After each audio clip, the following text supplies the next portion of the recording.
A women's football match is a football match. Un equip de futbol femení és un equip de futbol. Un regate de una jugadora es un regate. Un paradón es un paradón. Un golazo es un golazo. Passion for football is passion for football. Football isn't for girls, nor for boys. Football is for footballers.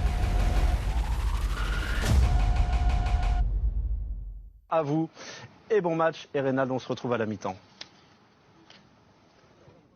Bonsoir Ludovic, bonsoir Reynald et bonsoir à tous. Bonsoir Jessica qui a couru pour retrouver le poste commentateur après avoir remis donc ce trophée de meilleure joueuse du mois de septembre à Kadi Diatou Diani. Les joueuses ont fait leur entrée sur la pelouse pour ce choc, ce choc entre Dauphins lors de la 5e journée de D1. Montpellier et Paris sont au coude à coude et vont se faire face cet après-midi avec ce soir plutôt cette équipe pour le Paris Saint-Germain, un 4-2-3-1 et avec le retour notamment de Dabritz. Oui, c'est la même équipe que la semaine dernière, juste Sarah Dabritz remplace Formiga au milieu de terrain, mais sinon c'est une équipe plutôt classique du côté d'Olivier Chouafny. Et pour Montpellier, on aura le temps d'en parler et de voir cette équipe de Montpellier, Frédéric Mendy qui a opté pour un 4-4-2 et devant il y a eu un petit changement également. Oui, un petit changement avec l'entrée de Marie Fowler, la jeune Australienne, pour épauler Peterman dans le front de l'attaque montpelliéraine. Fowler qui avait marqué la semaine dernière, tout comme Peterman, et Montpellier qui avait obtenu en toute fin de match la victoire face au Paris FC. Il va falloir en faire autant ce soir pour espérer prendre les commandes de cette D1 provisoirement. En attendant bien sûr le match de Lyon demain face à Dijon, ce sera à suivre bien sûr sur Canal+ à 17h.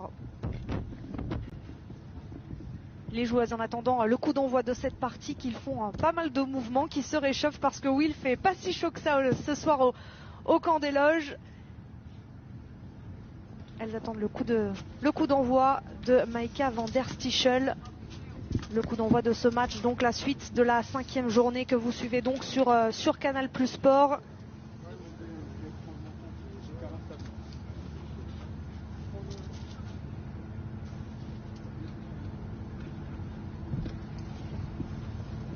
Ce sont les Parisiennes qui vont donner ce coup d'envoi avec Nadia Nadim. On l'a dit, Dabritz est là, Katoto, la meilleure joueuse du mois de septembre, Diani. Et Sandy Baltimore aussi, confiance renouvelée par Olivier Chouafny à la jeune joueuse du PSG qui gagne du temps de jeu.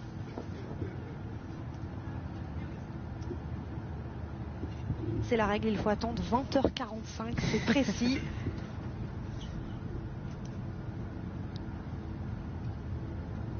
Il se fait attendre ce choc de la D1, ce choc entre les dauphins du championnat, le Paris Saint-Germain et Montpellier. 10 points chacune au classement pour chacune des deux équipes. Et la première place donc du classement à aller chercher. Le choc entre Montpellier et le Paris Saint-Germain est parti avec ce long ballon. Et qui on est allé chercher à Paris? Bien sûr, Kadi Diatou Diani. Et oui, toujours, comme le disait Reynald. C'est toujours elle qui est souvent recherchée, notamment sur son couloir droit. C'est l'une des joueuses les plus importantes de l'offensive parisienne, qui est vraiment en train de plus en plus s'affirmer, et au niveau national et au niveau international avec l'équipe de France. Paredes avec Doudek. Moroni qui a Bon Désir sur son dos. Bon Désir qui met la pression tout de suite.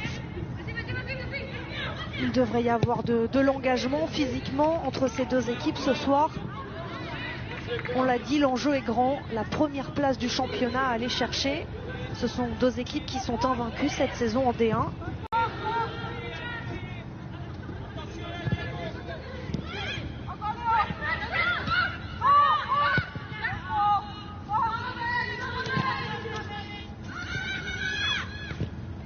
Plusieurs joueuses, Fowler, Lorenz qui ont glissé. La pelouse a été arrosée avant la partie. Elle est un petit peu grasse. Et à voir quels crampons elles ont mis. Elles ont mis les visser ou les mouler. Mais quel plaisir de voir deux équipes évoluer sur une pelouse. Il y a beaucoup de terrains synthétiques en D1. C'est appréciable de voir évoluer ces deux équipes sur la pelouse du camp des loges, qui est belle comme tout. C'est certain que quand on est joueuse, c'est toujours plus intéressant de jouer sur ce type de terrain.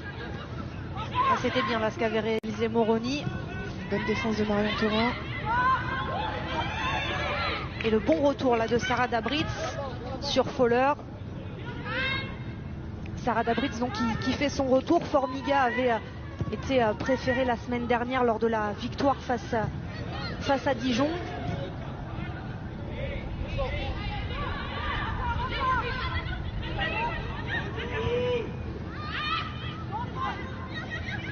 Ballon récupéré par l'une des recrues de Montpellier, la Slovaque Skorvankova. Montpellier qui a perdu beaucoup de joueuses à l'intersaison, des joueuses que l'on connaît bien, Valérie Gauvin bien sûr, Sakina Karchaoui ou encore Sandy Toletti. Il a fallu se renouveler et on allait chercher des étrangères et notamment cette Slovaque Skorvankova, et également au poste de latéral gauche Pancratz.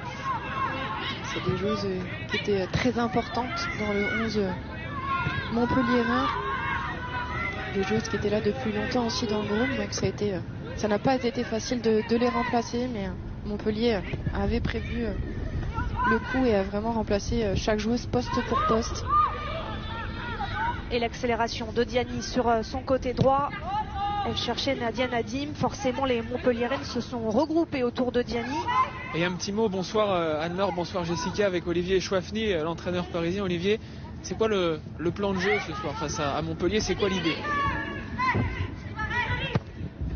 Qui est très regroupé et qui va certainement essayer de nous prendre en compte. Donc l'idée c'est de les contourner, d'utiliser les bons espaces, notamment au milieu de terrain. Et merci Olivier, bon match. Le milieu de terrain peut être l'une des clés aussi de ce match. On va être plutôt à 3 côté milieu de terrain parisien avec Nadia Nadim, Dabritz et Loana, et à 2 côté Montpellier 1. Donc il y aura une supériorité numérique pour Paris, à voir si elles arrivent à jouer là-dessus pour pouvoir se créer des occasions. On voit que dans le pressing, en tout cas dès le début de ce match, les Parisiennes elles sont bien présentes. Prendre le dessus tout de suite dans cette partie, s'affirmer. C'est évidemment ce que les Parisiennes essayent de faire.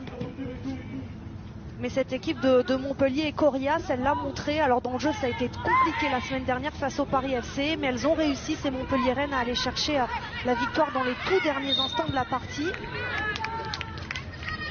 Et ça met en confiance et ça donne évidemment beaucoup de confiance pour la suite et notamment pour ce match face à Paris. Quand on voit la petite poussette de Nadia Nadim sur Landeka qui avait bien protégé son ballon. Pancratz avec le bon retour de Diani.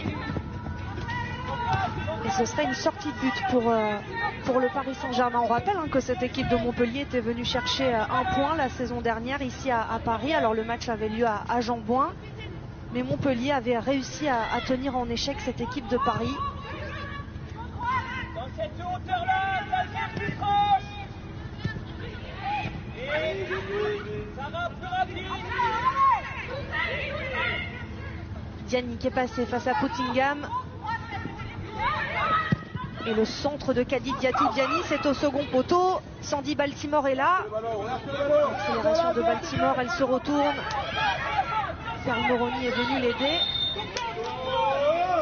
On s'y habitue à ce duo Moroni-Baltimore ces derniers matchs.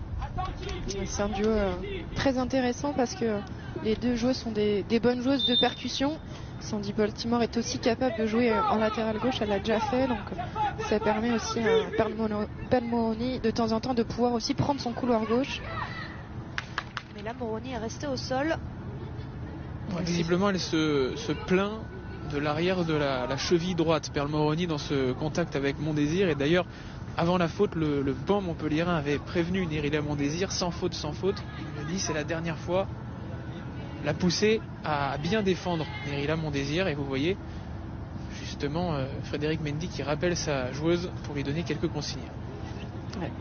On a vu le ralenti, c'est une bonne grosse semelle qui a pris Pearl Moroni sur le tendon. C'est toujours très douloureux. Effectivement, on le voit, hein, on la voit cette semelle sur l'arrière du talon de Pearl Moroni. Jamais agréable, surtout dans les premiers instants de la partie, seulement 7 minutes de jeu, on l'a dit, il fait pas très chaud ici au camp des loges, il faut se mettre en action, il faut que le corps se réchauffe. Et ce sera un coup franc pour les Parisiennes, tiré par Nadia Nadim, repoussé par la défense montpelliéraine, et un premier corner pour Paris dans cette partie. C'était très très bien tiré de la part de Loana. Pour le coup, un peu rentrant, le premier poteau était cherché. Et c'est joué à 2 entre Loana et Baltimore. Le nouveau centre de Baltimore et très vite Paris qui vient prendre l'avantage dans cette partie grâce à sa capitaine Irène Paredes qui rôdait dans la surface.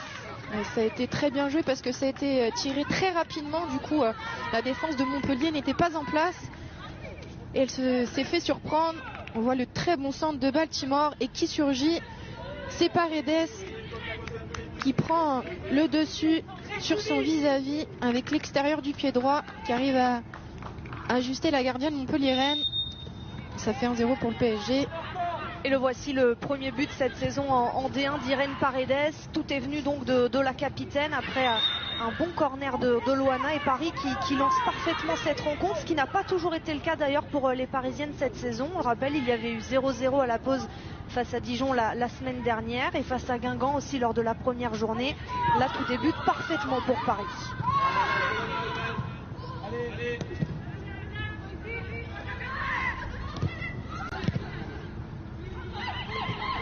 Peut-être un peu de largesse aussi sur ce corner dans la défense de Montpellier. Manque d'attention de la part des Montpelliéraines. Mais ça a été très bien joué côté parisien puisque ça a été joué rapidement.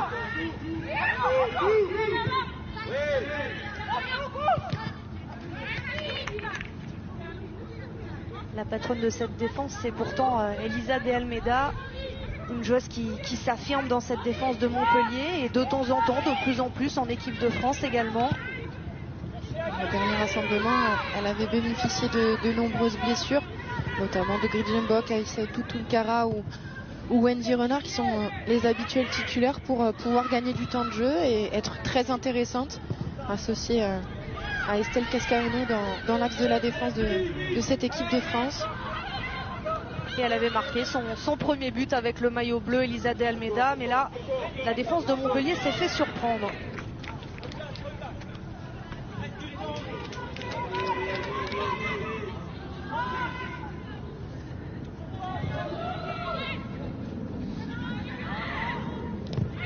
Le long ballon de Paredes, pourquoi pas pour Nadia Nadim, beaucoup trop long. Ouais, c'est compliqué de jouer comme ça dans la verticalité, surtout quand c'est vraiment dans la surface de réparation adverse. Quand c'est sur un côté, c'est un peu plus simple. Mais là, en plus de ça, Nadia Nadim, la vitesse n'est pas, on va dire, son point favori au football. C'est plutôt le jeu dans les pieds. Et ça va mieux pour Pearl Moroni. Olivier Chouafny lui a redemandé plusieurs fois comment ça allait. Elle a dit ça va après le gros coup de tout à l'heure. Alors tout va bien. Pearl Moroni qui a repris sa place et qui va continuer d'aider ses coéquipières. Là il y a eu une faute de Loana sur Skorvankova. La Slovaque est costaud. Et Marion Torrent disait d'elle que c'était une joueuse solaire qui avait toujours le sourire et qui avait amené un bon état d'esprit dans cette équipe. Et ça, c'est une joueuse rapide. Mon désir avec la tentative de centre. Peterman est là, la retombée. C'est Puttingham, le centre, la frappe suivie de Fowler. Et là encore, une frappe qui s'envole. Mais là, voici la première opportunité pour Montpellier. Chez Lorraine s'était fait un peu laisser prendre par le rebond du centre. Et au final, il y a eu une très bonne défense et de Dudek et de Paredes. Elles se sont mis à deux. La charnière centrale parisienne pour pouvoir contrer ce tir montpelliérain. On voit Montpellier monter un peu plus haut aussi sur le terrain, commencer à exercer un pressing intéressant pour gêner la relance parisienne et ne plus les laisser développer leur jeu. Et là, le pressing porte ses fruits. Ce sont les Montpelliéraines qui ont le ballon. Effectivement, elles essaient de s'installer dans la moitié de terrain du PSG.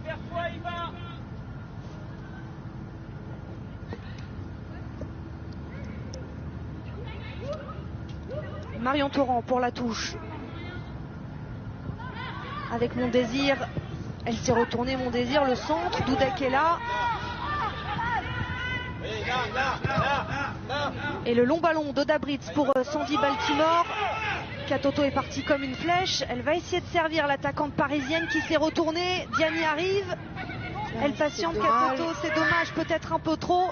Ouais, elle a trop tergiversé avant de donner son ballon. Le jeu était à droite, ou tout de suite sur Kati Diani, ou ensuite prendre le relais avec Sarah Dabritz. Pourtant, son contrôle était bon. C'était intéressant ce qu'avait réalisé Sandy Baltimore. On l'a dit, elle gagne en confiance, elle gagne la confiance d'Olivier Chouafny, elle gagne du temps de jeu.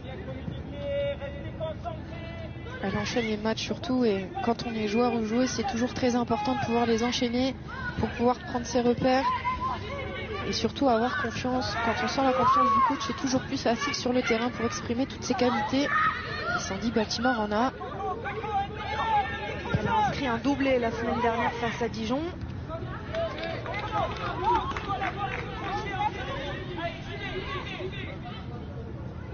Et Coco, c'est Nerila Mondésir qui est beaucoup replacée. Je ne sais pas si vous les entendez, les consignes du banc montpelliérain, qui est beaucoup replacé parce que ça passe beaucoup côté parisien sur ce côté gauche. Les consignes, oui, du banc de Montpellier. Et malgré ce but encaissé, on voit des Montpelliéraines qui essayent de jouer. Elles ne sont pas attentistes.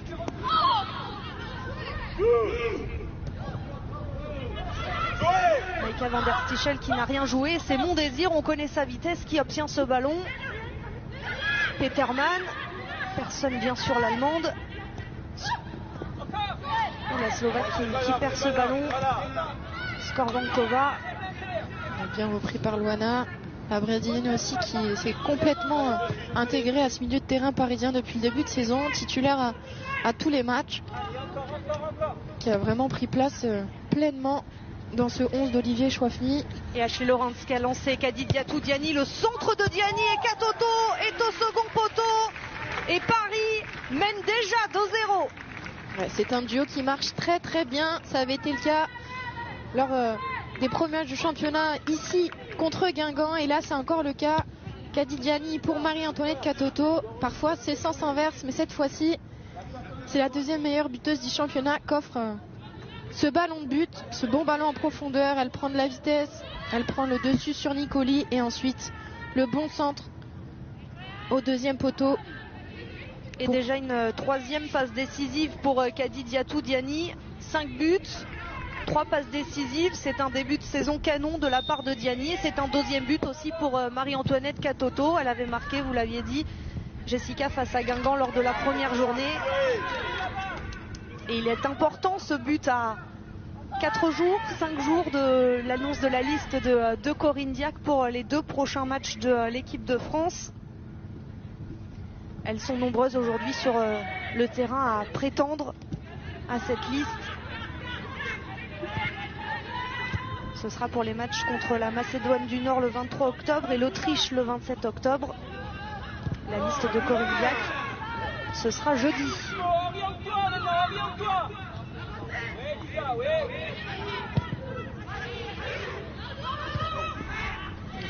Katoto qui avait joué dans un rôle un tout petit peu plus reculé en équipe de France sur le dernier rassemblement. Elle était associée au milieu de terrain, plutôt dans un poste de relayeuse, même si elle avait des libertés.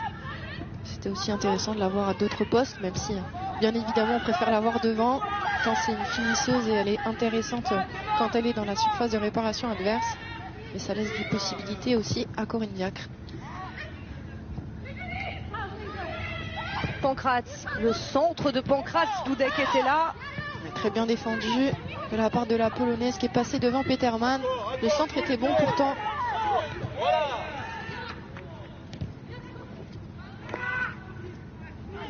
Et là-bas, là-bas.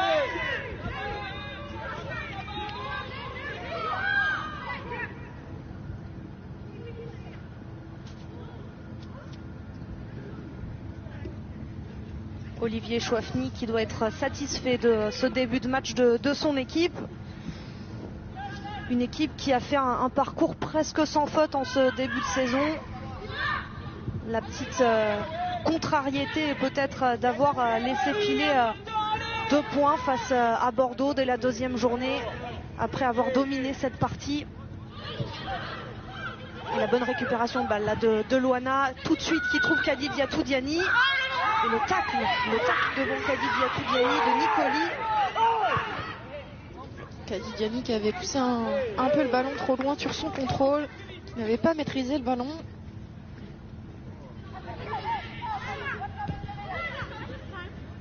Peterman qui essayait de trouver Fowler. C'est compliqué quand même dans le jeu pour le moment sur ces 17 premières minutes de la part de Montpellier. Beaucoup d'erreurs techniques. Et on entend l'entraîneur adjoint qui dit soigner les premières relances et c'est le cas. On voit beaucoup d'erreurs, que ce soit de Almeida, de Nicoli notamment dans les relances. Ce qui fait que Paris reprend le ballon très très haut sur le terrain. Et j'ai l'impression, Jessica, qu'elles n'ont pas non plus énormément de solutions en jeu court. Ça manque de relais, de solutions au milieu de terrain quand les 2 défenseurs ont le ballon dans les pieds. Oui, tout à fait. On voit très peu les milieux de terrain, que ce soit Landeka ou Skrovankova. Il y a du monde pourtant dans ce milieu de terrain montpelliérain. On l'a dit, c'est un 4-4-2 qu'a choisi ce soir Frédéric Mendy. Skrovankova, Puttingham, Landeka, Mondésir. Mais au milieu de terrain, pour l'instant, ce sont les Parisiennes qui ont l'avantage. Mais même un cran plus haut, c'est compliqué. Puttingham ou Fowler, les ballons dans les pieds, elle ne les demande pas trop et du coup, elle ne donne pas aussi de solution un petit peu plus haut pour pouvoir sauter le milieu de terrain parisien.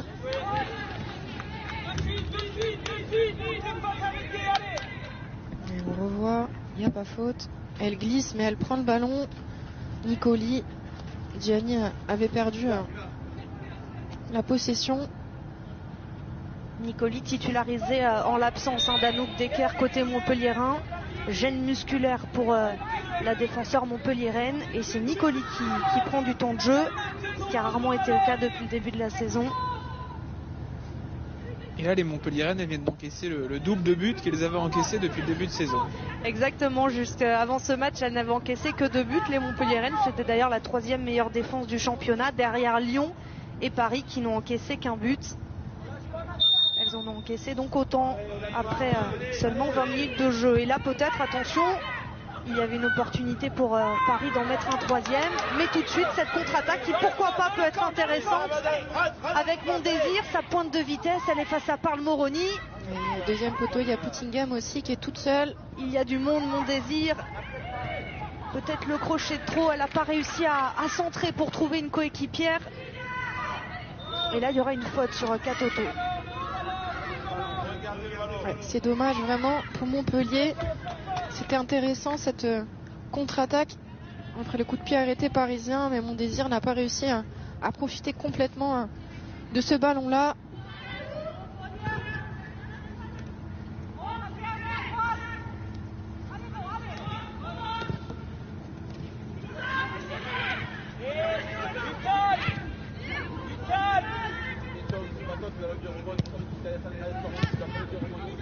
Vous apercevez ces brassards roses autour du bras des Parisiennes. Les 2 équipes évidemment engagées pour soutenir Octobre Rose. Pour l'anecdote, des lacets sont donnés aux joueuses pour les mettre à leurs chaussures, mais ces lacets étaient un petit peu trop gros. Elles n'ont pas réussi à les mettre, donc certaines les ont mis autour du poignet ou dans les cheveux. Peu importe, l'action est là, soutenir donc Octobre Rose. Et on vous le rappelle, 100 € sont reversés par l'AD1, la lutte contre le cancer du sein. Déjà 200 € ce soir, c'est intéressant. Une raison de plus pour voir des buts. Diani et Nicoli, une fois de plus, qui s'en sort, mais non, Diani est passé. Kadi Diatou Diani, le centre, ça termine dans les gants de Schmitz. C'était intéressant ce qu'avait fait Diani. Elle avait perdu le ballon dans un premier temps. Nicoli avait bien défendu, mais elle n'a pas lâché. Elle a réussi à reprendre le ballon et à rentrer dans cette surface, même si son centre ne trouve pas preneuse. Elle est en forme pour le moment dans ce début de match. Diani, à l'image de son début de saison. Et Nicoli va avoir du travail ce soir. La titularisée devant Diani, c'est loin d'être un cadeau. Frédéric Mendy n'avait pas tant le choix que ça, on l'a dit, avec le forfait de Decker.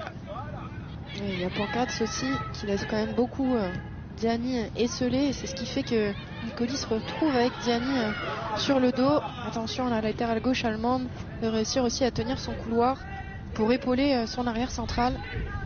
Elle a de l'expérience pourtant, l'allemande Pancratz, l'allemande de 30 ans, recrutée pour pallier le départ de Karchaoui.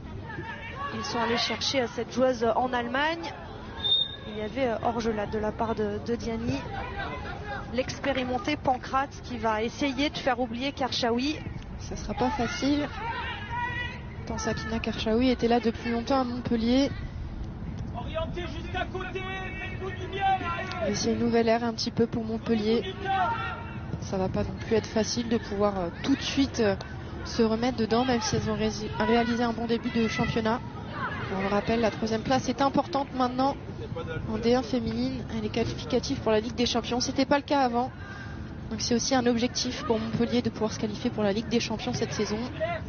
C'est clairement l'objectif du club, obtenir cette 3e place pour jouer la Ligue des Champions, une compétition que les Montpelliéraines avaient jouée lors de la saison 2017-2018 après avoir terminé 2e du championnat.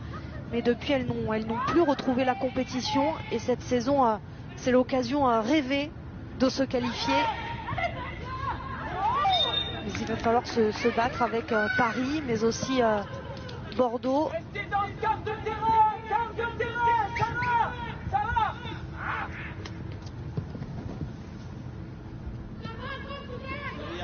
Niria. Là, Niria, c'est à toi, Niria.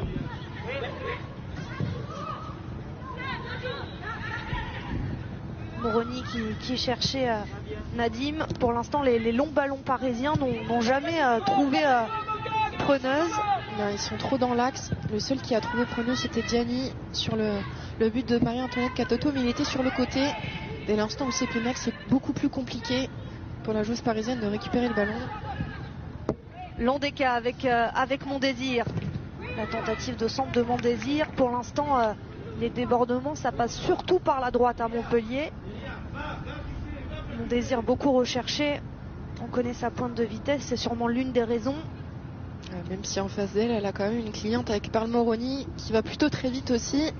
Ça va être un beau duel ce soir, encore une fois, entre les deux joueuses.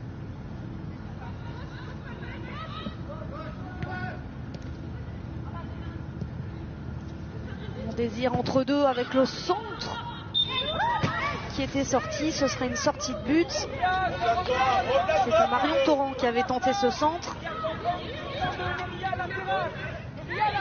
Et elle aurait bien aimé obtenir un petit coup franc, Marion Torrent, parce que c'est vrai qu'après le centre, il y a un tacle de Baltimore. Elle a fini dans les bâches, Marion Torrent. Et maintenant, danse. Franchis une des autres. Hey. Sarah, présent.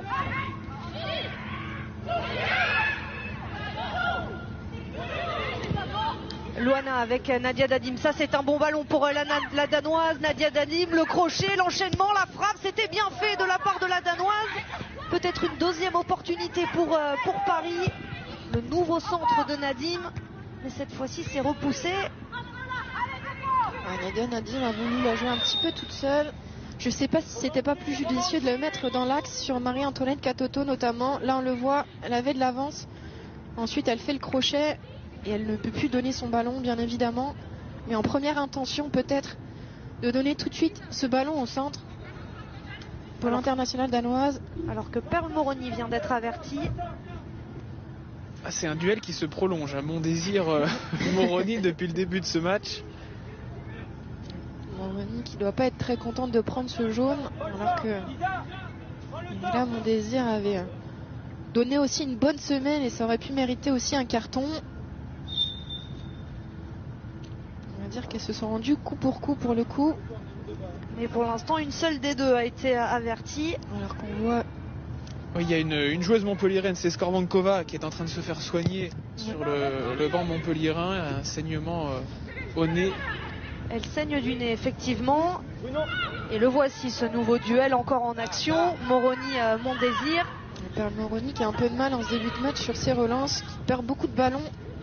La jeune latérale gauche française. Bruno.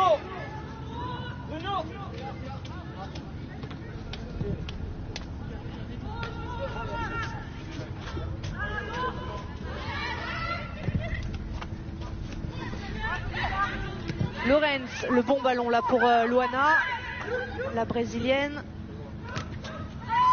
Lorenz encore.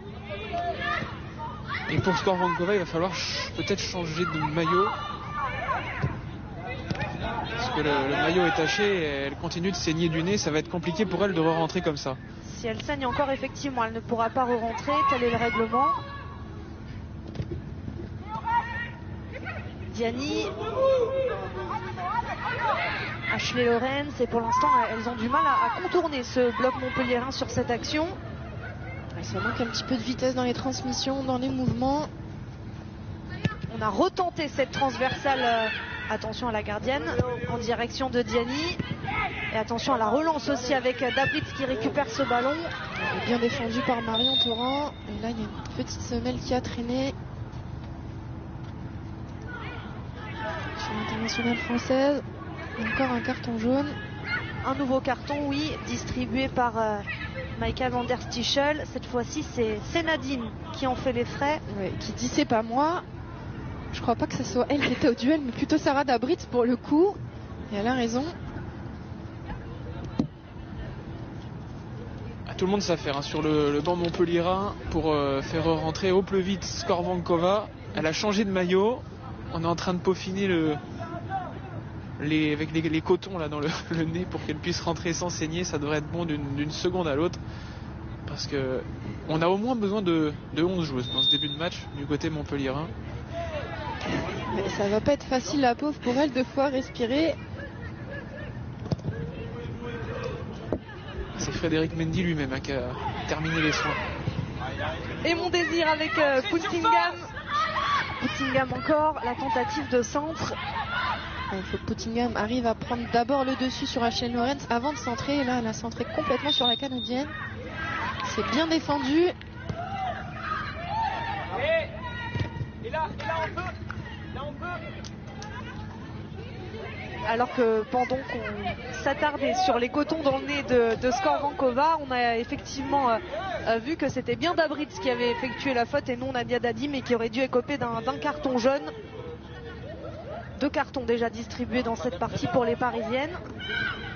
Attention tout de même à ne pas jouer avec une joueuse en moins. C'est si vite arrivé d'obtenir un deuxième carton.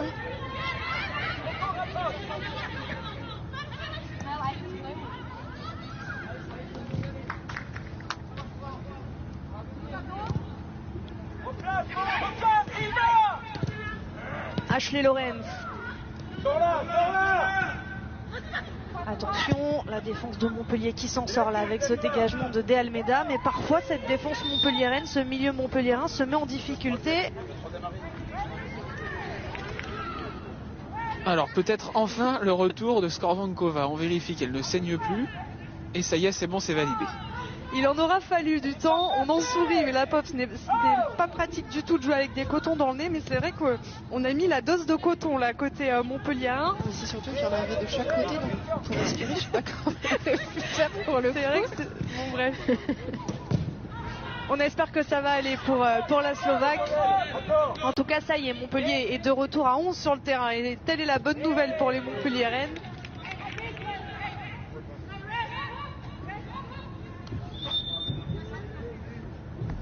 Et il y a un nouveau problème pour Montpellier, c'est Lisa Schmitz qui s'est assise sur la pelouse. La gardienne de Montpellier qui est restée au sol.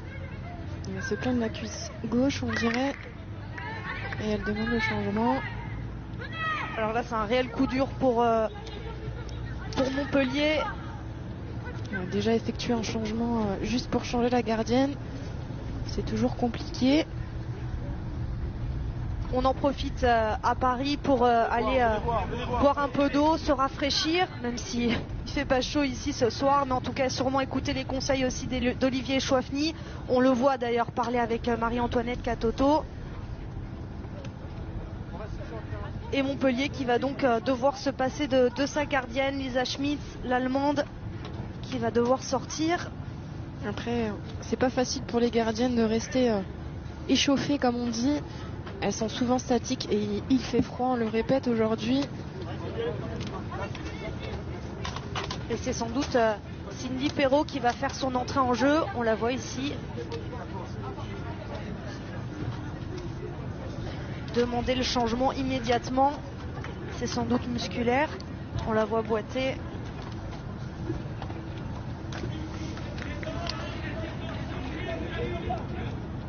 Et Cindy Perrault est en train de se changer pour rentrer et pour suppléer Lisa Schmitz. Alors l'avantage c'est que Cindy Perrault est tout de même une gardienne expérimentée, elle a 24 ans et elle a tout de même joué la saison dernière 8 matchs en D1, elle qui a été formée à Lyon. Donc ce n'est pas une petite jeune que l'on va faire rentrer qui n'a pas d'expérience, Cindy Perrault en a. Montpellier a 2 bonnes gardiennes. Et sur ce genre de situation, c'est toujours très intéressant. C'était le cas déjà à Paris la saison dernière, c'est encore le cas là. Et c'est Cindy Perrault qui avait d'ailleurs joué le match entre Paris et Montpellier la saison dernière et elle avait réalisé un super match. Le point obtenu par Montpellier à Paris est en grande partie grâce à elle.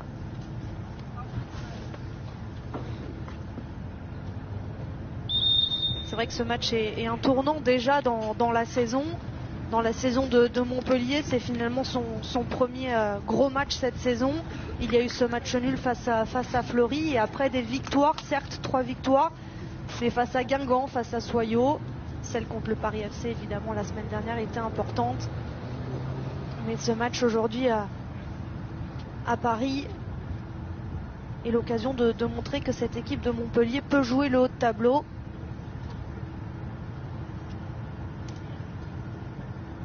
Surtout que Bordeaux n'a pas forcément réalisé le début de saison que l'on pensait. Même si cet après-midi tout s'est bien passé pour les Bordelaises.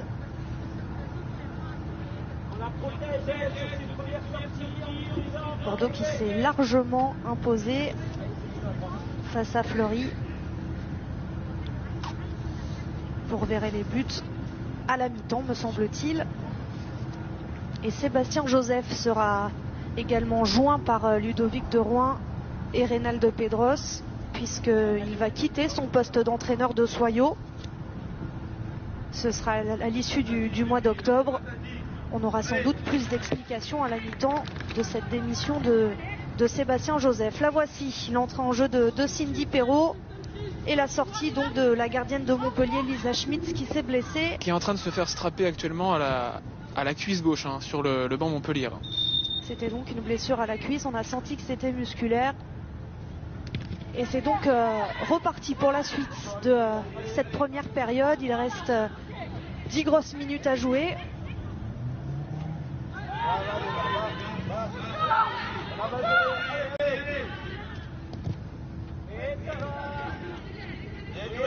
Bravo Marie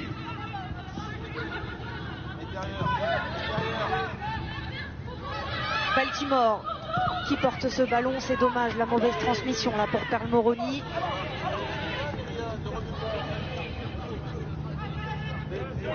Mon désir avec Landeka. Mon désir encore. Mais là Loana est venue récupérer ce ballon. Beaucoup de ballons récupérés par la brésilienne. C'est un bon ballon de Paredes pour casser des lignes. Fodabrit. Et là pour Sandy Baltimore, le centre de Baltimore, elle s'était jetée, Marie-Antoinette Katoto. Il a manqué quelques centimètres à Marie-Antoinette Katoto pour pouvoir reprendre ce ballon, mais c'était une très belle attaque rapide menée par le PSG, initiée par la bonne passe qui casse les lignes d'Irène Paredes pour Sarah Dabrit. Et là Katoto qui a empêché la relance. Foller long devant pour Peterman. forcément difficile ce match-là pour les attaquantes de Montpellier. Peterman, Fowler, la jeune Fowler, l'Australienne, seulement à 17 ans.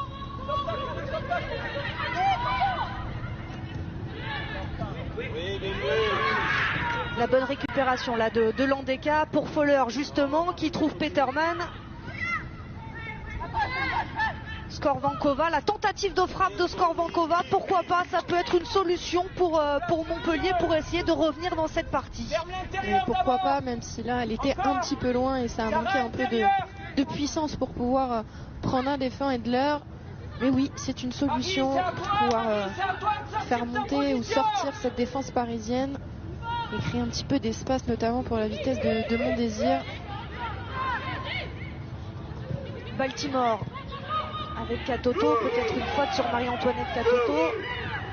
Le jeu continue, même si l'internationale française est restée au sol. Et Montpellier continue de jouer avec ce ballon récupéré là par les Parisiennes. Et Katoto toujours à terre. Ashley Lawrence met donc ce ballon en touche. Elle semble se tenir le bout du pied. On lui a sans doute marché dessus à Marie-Antoinette Katoto. C'était dans le contact avec Nicoli, qui vient d'ailleurs gentiment s'excuser auprès de Katoto. Marie, sors plus vite, plus vite.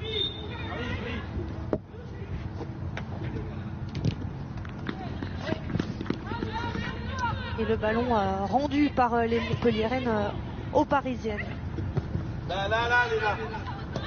Oui. Oui. Replace, Clara, replace. Reste là, Lyria, reste.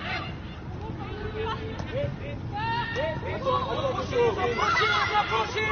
Dommage.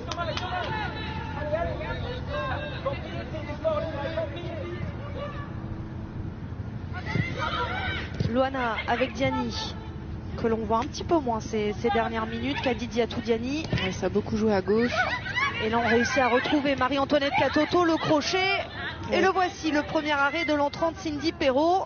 Avec un bon retour dans un premier temps de Nicoli, du bout du pied, qu'enlève le ballon à Marie-Antoinette Katoto. Ça faisait quelques minutes que ça jouait beaucoup côté gauche, côté parisien.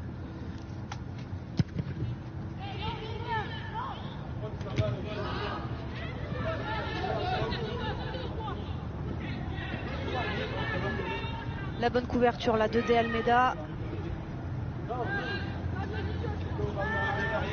Avec Marion Torrent qui a confié sur le site internet du club de Montpellier qu'il avait été difficile pour elle de devoir partir certaines cadres de l'équipe et notamment son amie Sakina Karchaoui. On l'a dit, de nombreux départs à Montpellier, des cadres qu'il a fallu remplacer. Et tout se passe bien pour ces cadres. On voit notamment Valérie Gauvin marquer déjà avec son nouveau club Everton. Elle s'est très vite mise dans le bain de l'Angleterre. Et elle saute, mais heureusement qu'elle saute. Sinon Mondésir faisait une grosse faute sur la brésilienne. Elle en a fait des fautes dans cette première période, Mondésir. Pour l'instant pas alertée, mais attention. Le coup franc de Luana, il y a la tête de Marie-Antoinette Katoto. Et le voici, le doublé de l'internationale française. Il fait du bien à cette équipe de Paris qui déjà se met à l'abri en cette première période. Le PSG mène 3-0. C'était très bien tiré par la brésilienne Luana. C'était déjà le cas sur les précédents coups de pied arrêtés. Et là encore une fois, et Marie-Antoinette Katoto, toujours aussi à droite de la tête. On le voit, elle prend le dessus. Le ballon est un petit peu derrière elle, mais elle arrive à le rabattre pour tromper Cindy Perrault. C'est très bonne première mi-temps pour le coup du Paris Saint-Germain pour le moment, qui est complètement rentré dans ce match-là de la meilleure des manières. Et Marie-Antoinette Katoto, hors de question de laisser Kadi Diatou-Diané terminer meilleure buteuse de cette équipe du PSG cette saison. Katoto, meilleure buteuse de la D1 la saison dernière. Comme ça, en haut du classement des buteuses, dans une équipe. Elena Peterman qui essaye de se retourner et qui a enchaîné avec une frappe l'intensité n'était pas là. Mais c'était bien fait ce qu'elle avait fait l'Allemande. Réussir à se retourner comme ça autour de 2-3 joueuses, se mettre en position de frappe et ensuite son pied d'appui est beaucoup trop loin pour pouvoir ajuster son pied gauche. Mais l'enchaînement était intéressant.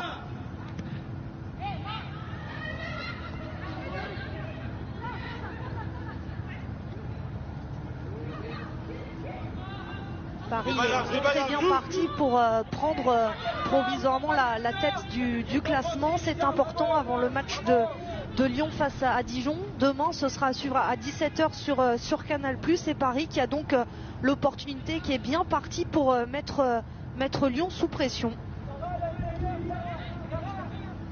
Et on sait que les matchs entre Lyon et Dijon peuvent être surprenants parfois. On l'a vu l'année dernière avec Dijon à domicile qui avait réussi à tenir en échec l'Olympique lyonnais. Bon, généralement, les Lyonnaises, quand elles se font prendre une fois, c'est rare qu'elles se fassent prendre 2 fois d'affilée. Et pourquoi pas? Il faut justement regarder le match pour voir si ça peut être le cas une deuxième fois ou pas. Les téléspectateurs suivront ça, c'est sûr, demain 17h Canal+. Et puis ça tombe bien parce qu'ils pourront passer l'après-midi sur leur canapé. Il y aura le Grand Prix de France en moto à 13h, le Grand Prix d'Eiffel en Allemagne à 14h10 et ce match entre l'OL et Dijon juste avant le CFC. Il y aura même du top 14. Tous les sports représentés demain après-midi sur Canal+. Pau Lyon en top 14 à 21h, juste avant Dimanche Soir Sport. Très bel après-midi de sport sur Canal+.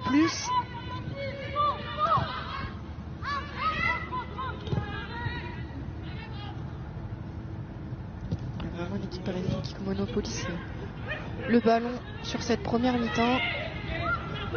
Avec ici tente de défendre, pardon. Le bon ballon de Pearl Moroni pour Sandy Baltimore, le centre de Baltimore qui cherchait une nouvelle fois Marie-Antoinette Catoto. C'est vrai, c'est intéressant, elles ont vraiment le pied sur le ballon, ces Parisiennes. Ouais, ce côté gauche fait énormément de mal au Montpellier-Rennes, ce côté gauche parisien.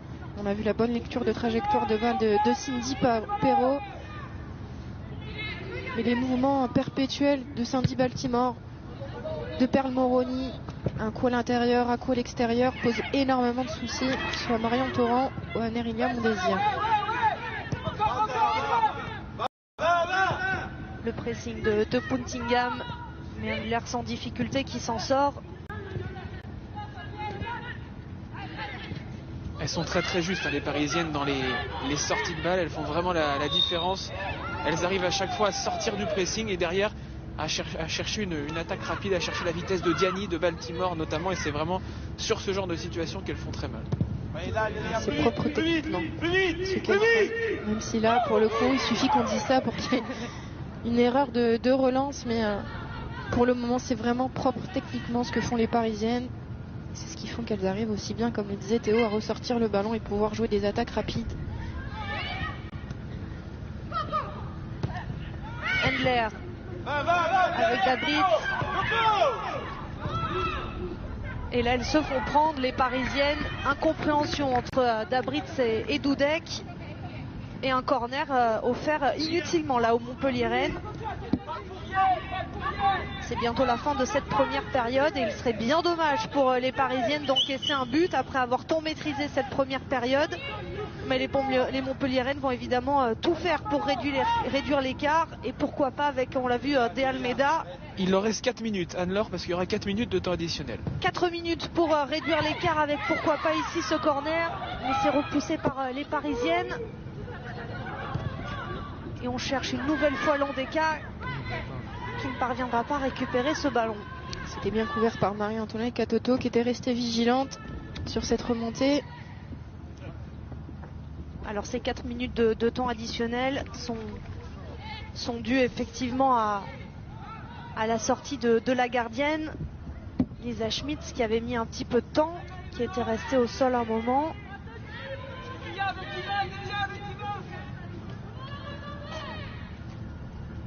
Allez, du blanc en dessous, ouais, ça repart chez elle. Là. Encore. Petermann, l'accélération de l'Allemande avec Puntingham pour venir l'aider. Le centre de Puntingham et Petermann une nouvelle fois qui avait réussi à mettre sa tête et ça passe à côté. Elle se montre tout de même, l'attaquante allemande. C'était une bonne action. Le bon centre en première intention de Poutinga. Et Petermann qui avait pris le dessus, mais sa tête est trop décroisée pour pouvoir accrocher le cadre d'Endler. Mais c'était bien mené de la part des Montpelliéraines qui avaient réussi à se créer une bonne occasion pour pouvoir revenir à 3-1. Dabritz, le bon renversement là pour Ashley Lorenz. Diani. Le crochet de Diani, techniquement c'est toujours très propre. Nadia Nadim. Et on retourne vers ce côté gauche avec le centre de Perle Moroni et ce dégagement totalement loupé. Et un corner offert aux Parisiennes. Alors que l'on aperçoit Lisa Schmitz qui est donc sortie à cause d'une gêne en première période. C'est un coup dur pour Montpellier qui a déjà effectué un changement, mais pour l'instant Cindy Perrault a bien remplacé Schmitz dans les buts. Il va y avoir un rappel à l'ordre pour Maïka van der Stichel, l'arbitre de la rencontre. Entre Petermann et Paredes.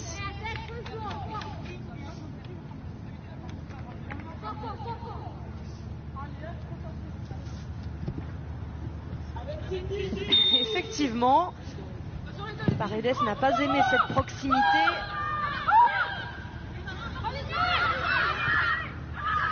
Baltimore, le centre de Baltimore. Diani est là, la tête de Diani, mais c'est au-dessus. Paredes rodé également dans la surface de réparation. Le bon centre de Baltimore au deuxième poteau. Et Diani n'arrive pas à dominer son ballon. Elle prend le ballon alors qu'elle est en train de retomber déjà. Le timing n'est pas bon. Et le ballon s'envole. Les voici, ces rubans roses, vous les avez aperçus dans les cheveux, on l'a dit. Les lacets ne rentraient pas dans les chaussures. Alors on a opté pour un nouveau style. Dabritz, elle avait tenté la roulette, Dabritz. Ouais, c'était le geste pourquoi pas faire pour pouvoir dribbler. Dans un premier temps, il aurait fallu qu'elle mette son pied droit. Elle a voulu contrôler du pied gauche, c'est ce qui fait qu'elle avait perdu le ballon.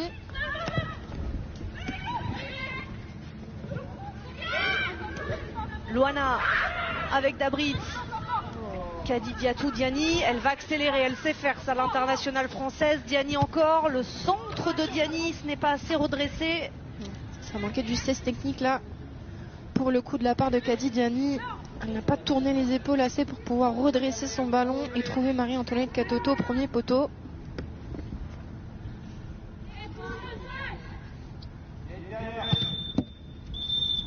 Et c'est la mi-temps ici au camp des loges et Paris qui a largement maîtrisé son sujet en première période. Le PSG mène 3-0 avec notamment un doublé de Katoto. Irène Paredes s'est également mêlée à ce score déjà large. Ouais, 3-0 mérité pour Paris tant ils ont dominé toute cette première mi-temps. On a vu très peu les joueuses de Montpellier être dangereuses.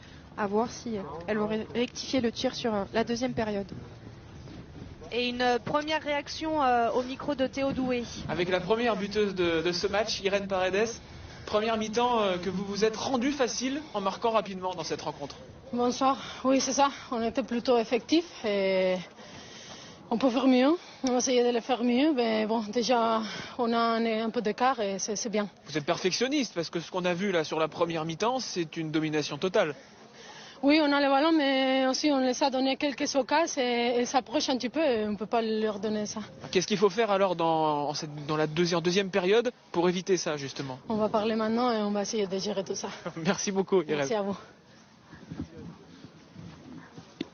Et on va enchaîner avec Marion Torrent qui arrive tranquillement pour une petite réaction. La capitaine de Montpellier. Marion, première période qui a été très très compliquée pour vous face à ce gros pressing, cette grosse intensité que vous ont imposé les Parisiennes. Ouais, c'est clair qu'on a concédé très vite des buts, puis ça s'est enchaîné très vite, donc le temps de relever la tête c'était compliqué. Après on n'a pas été présente sur les coups de pied arrêtés et ça nous a fait défaut. Voilà, on n'a pas su mettre notre jeu en place et puis essayer de jouer des temps forts, des temps faibles pour pouvoir nous remettre dedans. Et voilà, on essaye de se relever en deuxième mi-temps, essayer de donner une autre image de Montpellier pour essayer de montrer un peu notre jeu. Il faut s'appuyer sur ce que vous avez réussi à faire en toute fin de première période? Oui, il y a eu des situations où on les a mis en difficulté. Maintenant, il faut aller un peu les chercher hautes et pas les laisser relancer parce que ça joue dans les profondeurs et puis ça part vite. Donc, essayer d'être plus proche des joueuses et puis poser aussi un pressing. Merci beaucoup, Marion. Merci. Bonne deuxième période.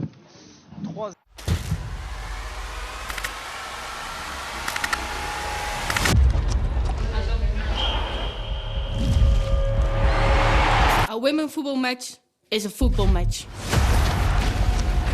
Un equip de futbol femení és un equip de futbol. Un regate de una jugadora es un regate. Un paradón es un paradón. Un golazo es un golazo. Passion for football is passion for football. Football isn't for girls, nor for boys. Football is for footballers. Reynald, et même si le Paris Saint-Germain mériterait sa victoire au vu de sa première période, on ne serait pas contre un petit peu de suspense ici au camp des Loges, et cette équipe de Montpellier est capable oui, de revenir dans cette partie, mais il faudra montrer tout autre chose dans cette seconde période.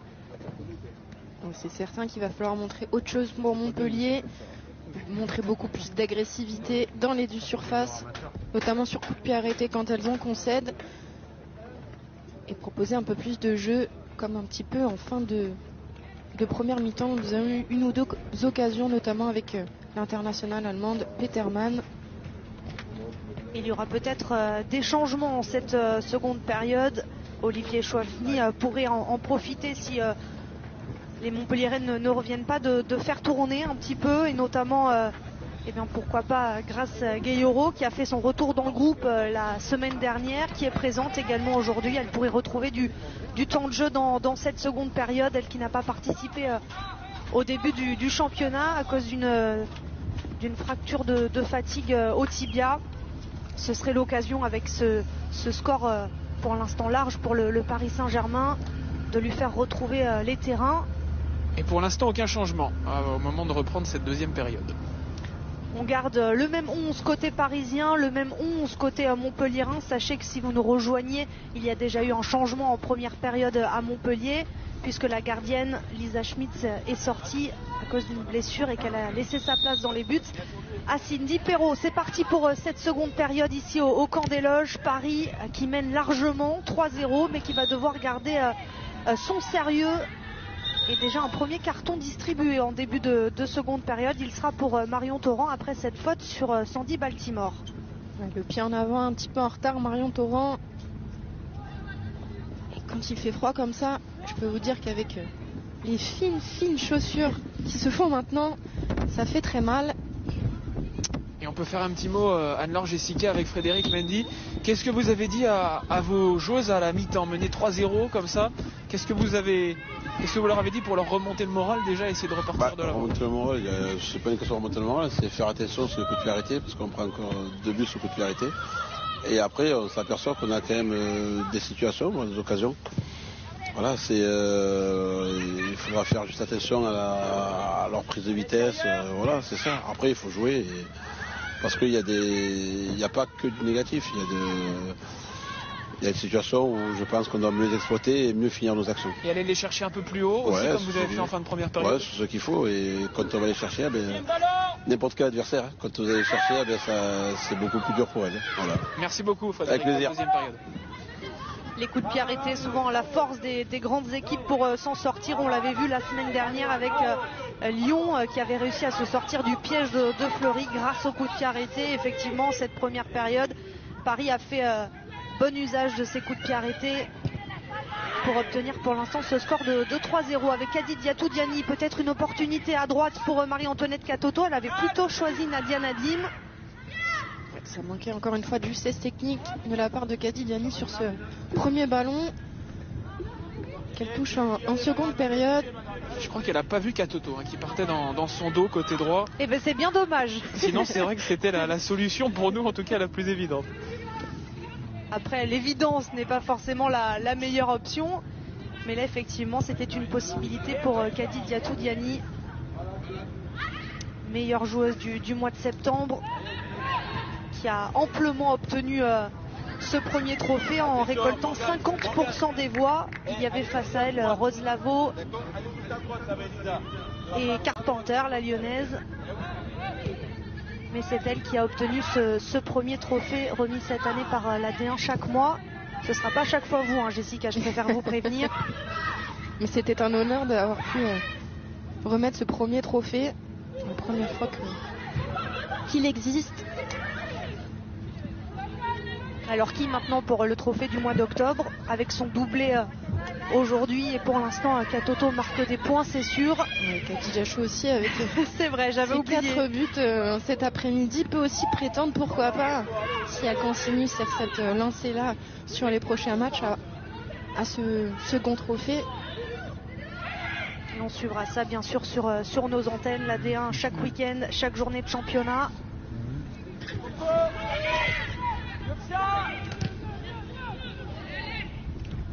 Pour l'engagement. Fowler avec Mondésir. Et toujours ce duel entre Mondésir et Pearl Moroni. Le ballon récupéré, là c'est bien fait par les Montpelliéraines. Elle s'est retournée, Peterman, elle arrive à trouver Marion Torrent. Est-ce qu'elle va réussir à centrer l'internationale française? C'est compliqué. Et là le champ est libre pour Sandy Baltimore sur ce couloir. La relance est mauvaise. Landeka. Bon sens pour Torrent. Le centre à ras de terre de Torrent. Difficulté à repousser ce ballon par Dudek.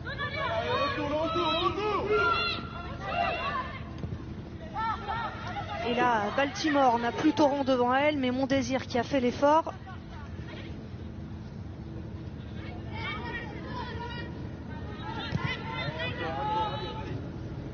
Et les Parisiennes qui vont tout faire pour tenir ce résultat sans prendre beaucoup de risques. Ce sont aux Montpelliéraines d'où faire le jeu. Avec Fowler et Mondésir encore. Et le sérieux de Pearl Moroni pour récupérer ce ballon. Diani encore. La technique de Kadi Diatou Diani. Et le retour de Landeka. C'est bien joué, bien encerclé de la part de Landeka. Et là, il y a eu une faute de Irène Paredes devant Peterman, et c'est une faute qui agace toujours celles qui en sont victimes, puisque Peterman avait du champ devant elle. Et Irène Paredes qui a donc obtenu un carton. Elle prend un carton parce que elle a mis une occasion.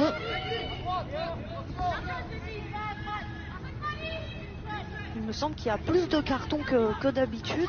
Ouais. Côté parisien ont déjà été avertis à Nadim, Moroni, Paredes et Torrent côté montpelliérain. Il y a beaucoup de cartons.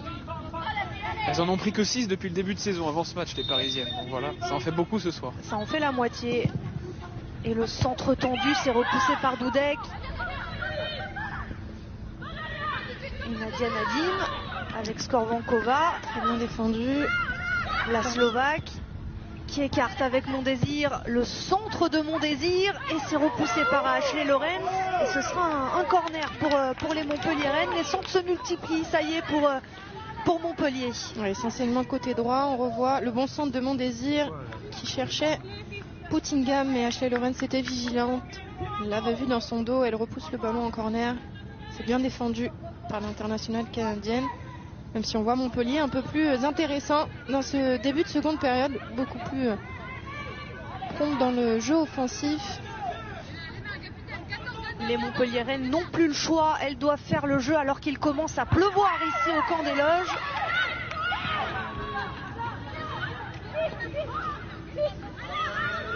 Alors on pensait échapper à la pluie, les Parisiennes le voulaient aussi. Après ce match très compliqué à Dijon, les conditions étaient horribles la semaine dernière, la pluie, la grêle. Pedros présent en plateau pourra en témoigner. Alors pour son anniversaire aujourd'hui, ils lui ont épargné le camp des loges et la pluie. Il est bien au chaud avec Ludovic Derouin.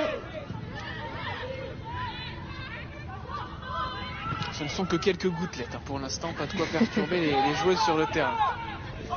Elles ont l'habitude, les joueuses, et notamment ici Sandy Baltimore. Les conditions ne les effraient pas. Et là, c'est une belle phase avec Pearl Moroni, Sandy Baltimore, le centre de Baltimore. Diani était là à la retombée pour mettre la tête. Et là, c'est Katoto qui enchaîne avec une reprise. Et heureusement que Nicoli était là, bien en place pour contrer ce ballon. Cette reprise de Diani. Et encore une action bien amenée côté gauche parisien. Elles sont sérieuses, les Parisiennes. C'est bien ce qu'elles réalisent. Quand elles passent par les côtés, il y a souvent danger. Il y a de bonnes ententes, que ce soit côté droit, mais surtout côté gauche. On voit un peu moins Ashley Lorenz monter offensivement, participer dans le jeu. Côté Kati Diani, les Pearl Moroni et Sandy Baltimore se trouvent très très bien. On sent beaucoup de complicité entre les deux joueuses. Ça amène énormément de danger. Skorbankova avec Pancrate qui est monté. Skorbankova et De Almeida qui n'a pas été assez précise. C'était ni pour Mondésir ni pour Torrent.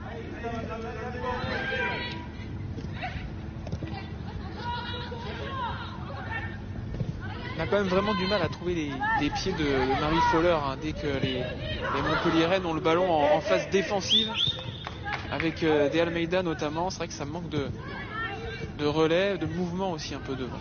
Ouais, beaucoup de jeux statiques. On voit souvent aussi des contrôles vers l'arrière. Là par exemple, Landeka aurait pu se retourner, elle n'a pas pris l'info. Elle remet le ballon à Nicoli. On sent aussi des milieux de terrain qui ne vont pas du tout vers l'avant, que ce soit Landeka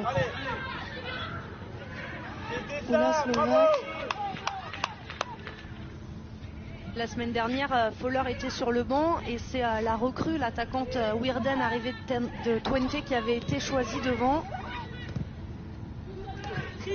Et pour l'instant, le changement opéré par Frédéric Mendy ne porte pas ses fruits. Pour Olivier Chouafny, tout va beaucoup mieux. Il faut dire aussi que cette équipe de Paris commence à vraiment avoir l'habitude d'évoluer ensemble. Quasiment toutes les joueuses, toutes d'ailleurs, étaient là l'année dernière. Ce n'est pas le cas à Montpellier. Il y a beaucoup de changements, ça peut être aussi une année de transition un petit peu pour Montpellier, même s'ils ont fait un bon recrutement, recruter les joueuses qui manquaient pour pallier au départ des anciennes, mais il faut que ces joueuses-là, elles s'adaptent au championnat français parce que ce sont des joueuses étrangères. L'adaptation met toujours du temps. Mondésir encore, elle est passée devant Pearl Moroni et Dudek était là pour venir couper ce ballon. Elle obtient quand même un bon corner. Emilia Mondésir. Techniquement c'est bien ce que fait Mondésir. Il manque souvent ensuite le dernier geste, le dernier centre. Et je ne sais pas si vous avez entendu les bravos de Frédéric Mendy, mais c'est vrai que c'était là un bon mouvement collectif où on a trouvé les relais au milieu de terrain avant d'aller chercher côté droit Mondésir.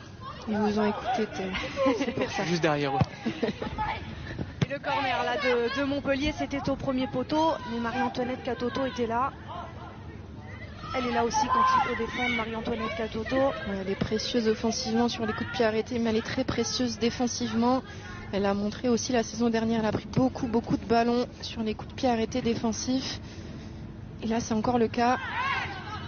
Et Peterman qui demandait une faute là avec une mini poussette de Dudek, faute non sifflée. Une compréhension entre Dabritz et Diani. Dabritz a lancé le ballon au moment où Diani a arrêté sa course. Et le ballon était sorti. Sarah Dabritz pour qui un match face à Montpellier n'est pas un bon souvenir puisque c'était face à cet adversaire l'année dernière qu'elle s'était fait les ligaments croisés. Pas sur la même surface aussi de terrain. Alors même si on peut se faire les croisés, j'en suis témoin sur une pelouse. parce que deux fois sur une pelouse pour moi, mais c'est sûr que le synthétique n'aide pas. Et Sarah Dabritz a été éloignée des terrains toute la saison dernière, toute la seconde partie de saison, même si celle-ci a été tronquée, arrêtée à cause de la pandémie de Covid-19. Et elle fait son retour cette saison. Il va y avoir un petit événement dans quelques minutes avec l'entrée en jeu de Grace Gueyoro côté parisien, elle qui n'a pas joué depuis le début de saison. Alors ça a été très compliqué pour Grace Gueyoro, puisque en demi-finale de Ligue des Champions, elle a récolté un carton rouge face à Lyon après 2 cartons jaunes. Donc fin de Ligue des Champions difficile pour elle, et puis un début de saison en D1 Arkema qui va débuter seulement ce soir à cause d'une fracture de fatigue au tibia. Elle va retrouver du temps de jeu, Grace Gueyoro, et c'est la bonne nouvelle. Mais ça prouve aussi la profondeur de banc de côté parisien. Parce que Grace Gueyoro, qui était une titulaire indiscutable de cette équipe, a été très bien. Son absence a été très bien palliée. Et Sarah Dabritz qui avait réussi à trouver Nadia Nadim, peut-être une faute sur Nadia Nadim, rien n'est sifflé. On espère revoir cette action au ralenti, puisqu'il semblait avoir un contact tout de même dans la surface de réparation. Ouais, je suis pas sûre qu'il n'y ait pas faute là pour le coup. Pour moi, oui, il y a vraiment une grosse faute. Et ça profite pas à Kati Diani. Normalement, il aurait dû avoir pénalty pour le Paris Saint-Germain. Et Olivier Chouafny est d'accord avec vous? Je n'en doute pas. C'est Nadim qui va sortir côté parisien. Alors sortir après une faute, l'entrée de Grace Gueyoro après cette faute donc sur Nadia Nadim, et ce penalty non sifflé pour le Paris Saint-Germain. Et Puttingham qui reste debout et qui parvient à centrer, et Dudek qui rate complètement sa relance. La Polonaise a totalement dévissé. Ça arrive de temps en temps. Et Puttingham avait pris le dessus sur Ashley Lorenz, un petit peu tendre dans son premier contact. Alors juste une question, Jessica, l'arbitre aurait pu tout de même revenir au penalty, même si l'avantage avait plutôt été laissé. Ça n'avait pas profité en fait à Kati Diani, donc pour moi oui, elle aurait dû siffler penalty. Et ce centre repoussé par les 2 points par Handler. Et là le ballon qui reste pour les Montpelliéraines, avec pourquoi pas la tentative de Marion Torrent. La frappe est belle, ça termine sur la barre. Et il y a Peterman qui est là, Foller aussi. Les Montpelliéraines qui multiplient là les frappes. Et les Parisiennes qui s'en sortent, qui tiennent. Mais là, quelle énorme occasion, quelle frappe de Marion Torrent. Elle s'était déjà illustrée avec l'équipe de France, elle avait marqué un très beau but. Marion Torrent, son premier but en sélection. Et là, elle réitère cette bonne frappe. Ça prouve juste qu'elle doit un peu plus tenter sa chance, l'internationale française. Quelle frappe, oui, de Marion Torrent. Ça rappelle évidemment son premier but en équipe de France face à la Macédoine du Nord. Et là, Montpellier qui n'est pas récompensé. Mais cette occasion aura le mérite de prouver aux Montpelliéraines qu'il y a la place. Marion Torrent n'est pas attaquée. Les Parisiennes mettent du temps à sortir. Elle a le temps de pouvoir armer sa frappe. Et quelle frappe de Marion Torrent. Malheureusement pour Montpellier, ça finit sur la barre transversale d'Hendler. Mais quelle occasion. Et derrière, c'est Dudek qui est venu contrer un ballon sur une deuxième frappe, et elle semble s'être fait mal au bras ou à une côte peut-être. Dudek qui est en possession du ballon, ça a l'air d'aller un petit peu mieux, mais c'est vrai qu'elle l'avait pris. Elle est allée au contact pour sortir plein ce ventre, oui. Elle s'était sacrifiée, la Polonaise, pour empêcher le ballon de rentrer, pourquoi pas, dans le but de sa gardienne. Il y avait une deuxième vague là aussi pour Montpellier. 2 énormes occasions coup sur coup. Montpellier est revenu quand même avec de meilleures intentions sur ce début de seconde période. Un peu plus tranchant offensivement que lors de toutes les 45 premières minutes. Diani, le centre de Diani, Sandy Baltimore est là. C'est bien couvert par Marion Torrent. Vigilante au second poteau. Et là, Mondésir qui vient s'interposer avec autorité devant Perle Moroni. C'est bien défendu là. Mondésir, Moroni, acte 12. On ne les compte plus, les duels entre les 2 joueuses. C'est 2 joueuses très généreuses dans les efforts, que ce soit offensivement ou défensivement. Et forcément, ça amène des duels. Mais ça reste dans l'état d'esprit. Elle a du caractère, Mon Désir, elle qui a quitté Haïti en 2017 pour venir jouer en France, ici à Montpellier. Ça forge forcément une personnalité.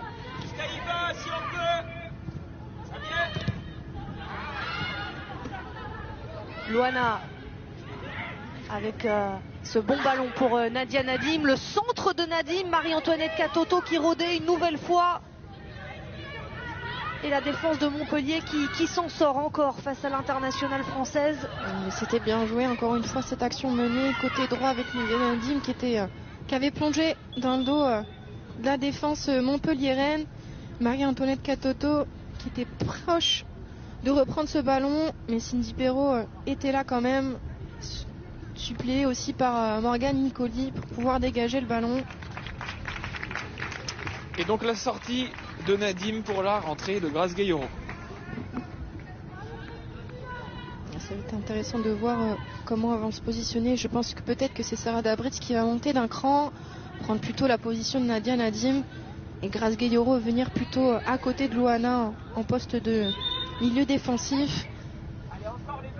Ça semble se dessiner déjà à Paris. Effectivement, Dabritz se positionne un petit peu plus haut sur le terrain et Grace Gayoro est présente devant la défense parisienne. Le voici donc sur le retour sur les terrains de Grace Gayoro. Olivier Chouafny nous confiait qu'il va falloir y aller petit à petit, puisque ce genre de blessure, eh bien, on craint souvent les récidives derrière. Oui, à voir du coup si Corinne Diacre va prendre le risque ou pas de l'appeler lors du prochain rassemblement. Elle avait déjà manqué celui du mois de septembre, Grace Gayoro, avec les 2 victoires face à la Serbie et la Macédoine du Nord. Ne pas prendre de risques, bien sûr. Les adversaires ne sont pas les plus grandes nations du football féminin. Même si ce match face à l'Autriche sera important pour l'équipe de France. Oui, c'est l'Autriche et l'adversaire numéro 1 le plus fort dans ce groupe-là. Donc c'est un match quand même très important pour pouvoir leur permettre de finir première du groupe. Réussir ce match-là est primordial. C'est toujours compliqué, c'est une équipe solide, très athlétique, avec beaucoup de joueuses qui jouent dans le championnat allemand.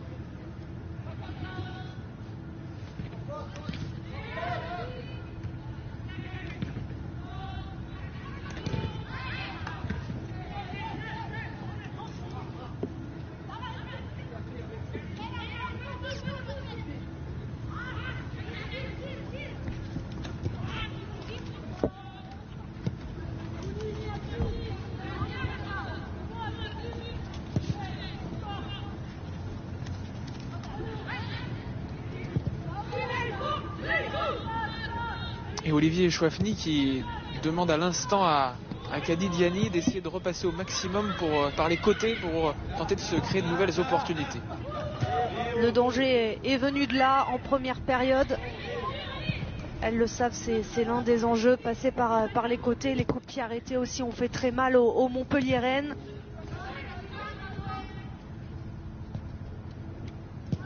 Que ce soit côté droit ou côté gauche, dès l'instant où les Parisiennes combinent dans les couloirs, elles sont toujours dangereuses. Elles ont beaucoup de force dans cet espace de terrain. Et le bon pressing là de Puttingham avec une proposition de Peterman, mais elle va tenter sa chance, Puttingham. C'est dommage, là il y a des opportunités, il faut faire mieux à Montpellier. Il y avait vraiment mieux à faire de la part de Puttingham, entrer un peu plus dans l'axe, bénéficier de l'appel de Peterman qui lui avait ouvert l'axe du terrain pour tenter pourquoi pas le crochet et la frappe pied droit.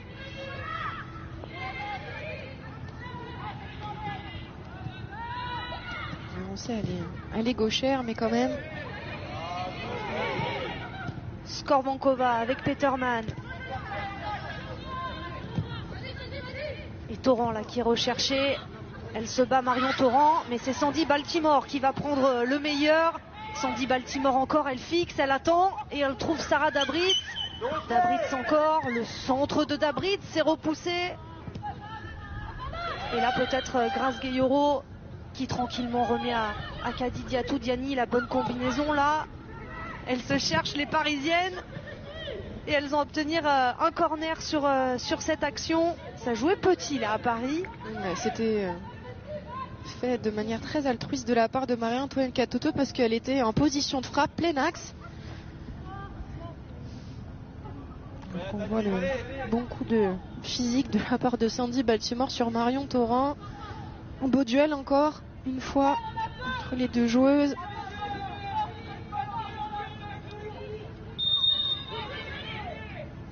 L'internationale allemande Sarah Dabritz pour tirer ce corner. Toujours les mêmes dans cette surface de réparation. À Paris, on suit Dudek, on suit Marie-Antoinette Katoto. Et les deux s'étaient jetés là devant Cindy Perrault. Dabritz encore peut-être pour une seconde chance, une seconde tentative. Elle est passée l'allemande. C'est bien défendu. Et Landeka a bien taclé pour empêcher Dabritz de centrer.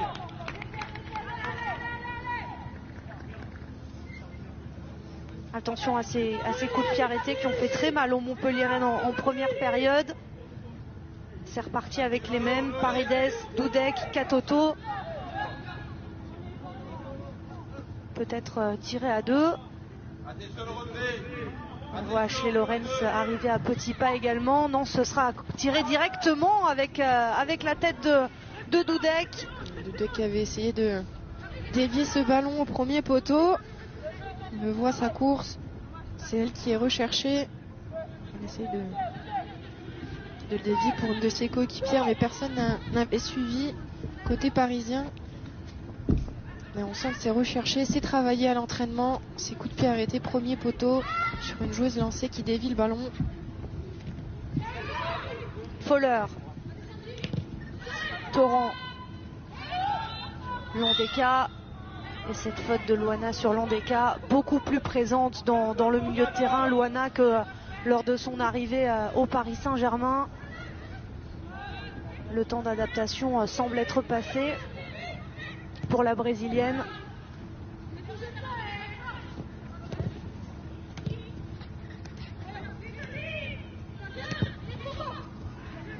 Les intentions sont là, mais la réalisation n'y est pas à Montpellier. Ce jeu à 3 entre Landeka, Torrent et Mondésir. Oui. Landeka avait vu Mondésir, son appel, mais ça manquait de justesse technique. Trouver l'internationale haïtienne. Le dégagement d'Angler à la va-vite. Mais Paris qui s'en sort avec Grace Gayoro, l'un de ses premiers ballons. Gayoro encore.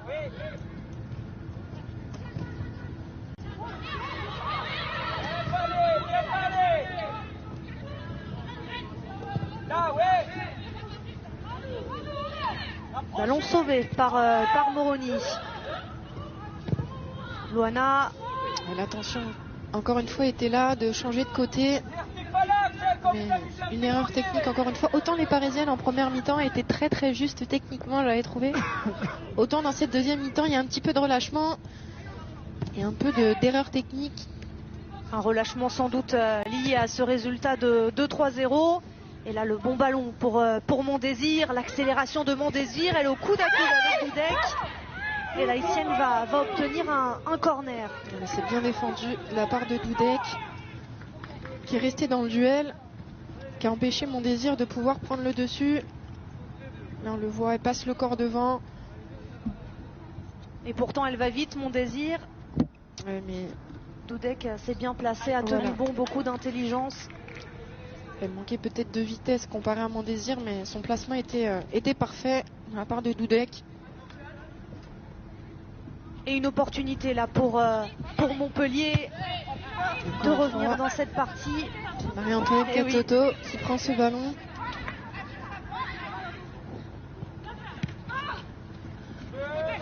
Et Torrent là, qui avait complètement raté son centre, mais le ballon reste dans les pieds de Montpellier. Torrent encore. Le centre de Marion Torrent, le ballon qui ricoche. C'est bien sorti encore une fois de la part de Paredes, sorti tout de suite sur Peterman. Le centre de Landeka qui a trouvé la tête sur la trajectoire de Paredes. Et les Montpelliéraines qui restent dans cette partie de terrain parisienne et qui multiplient les corners.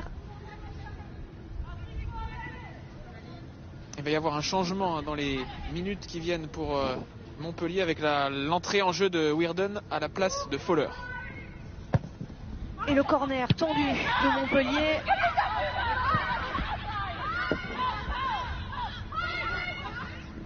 Torrent encore, avec le bon appel là qui a été trouvé de Peterman. Le contrôle est bon, mais ensuite la passe de l'extérieur du pied, c'était pas la bonne surface de pied à prendre. Le bon appel là de Marie-Antoinette Katoto. Et Sarah Dabris avait essayé de trouver l'attaquante française. Pourquoi rechercher la profondeur? Peut-être pas un ballon aérien, mais plutôt, oui, un ballon en profondeur, mais plutôt au sol. C'est surtout que là en plus il est donné trop tard, hein, parce que Katoto elle était en position de hors-jeu au moment où la passe a été donnée.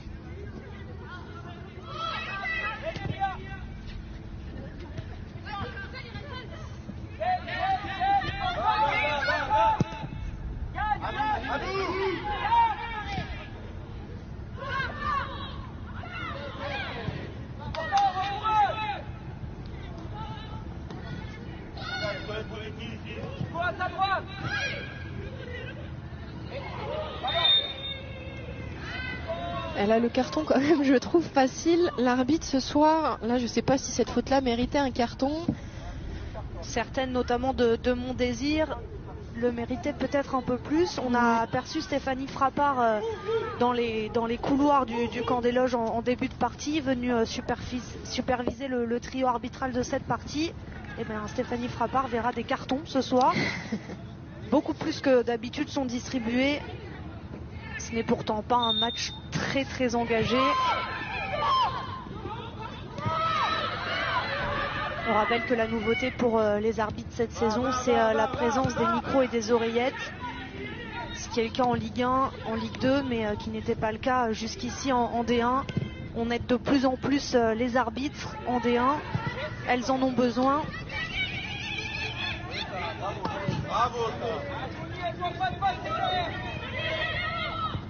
Et le pressing là de Diani. Ouh, Diani qui a failli récupérer ce ballon. Cindy Perrault qui avait choisi l'intérieur du pied étonnamment plutôt que le coup de pied pour pouvoir dégager. Peut-être une relance un petit peu côté. Et donc on va procéder au changement du côté de Montpellier avec la sortie de l'Australienne Marie Fowler et la rentrée de celle qui était titulaire à sa place la semaine dernière. C'est Weirden pour la fin de cette partie, alors qu'il y a Formiga côté parisien qui est en train de se préparer pour rentrer. Ça sera sans doute au prochain arrêt de jeu. Weirden, Ashley Weirden, l'une des recrues de Montpellier, arrivée de Twente, la néerlandaise, qui va aider ses coéquipières pour ce dernier quart d'heure. Il y a 3 buts à remonter pour Montpellier. 2 équipes invaincues cette saison se font face actuellement au camp des loges, et pour l'instant tout a tourné à l'avantage de Paris qui mène 3-0. Olivier Chouafny qui en profite pour faire des changements, et Dabritz a donc laissé sa place à Formiga. On va retrouver finalement le milieu, les 2 brésiliennes comme face à Dijon dimanche dernier, Formiga et Luana. Même si là Luana va peut-être jouer un cran plus haut, comme Grace Gayoro est de retour dans l'équipe. Oui, ce sera plutôt Formiga et Gayoro qui seront devant la défense parisienne. Ou attention à Paredes qui a déjà été averti.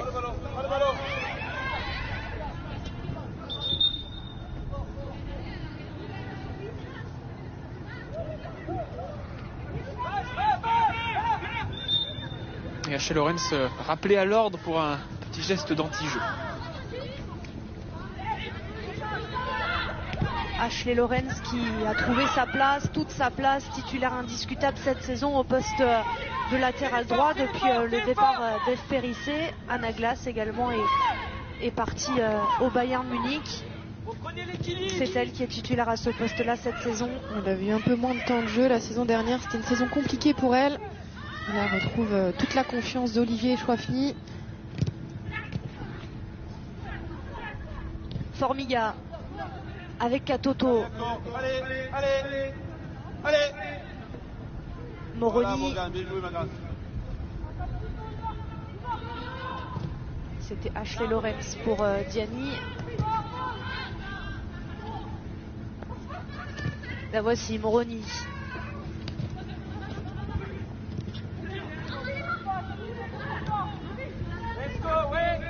Les Parisiennes qui font circuler le ballon. À toi. Suis. Encore.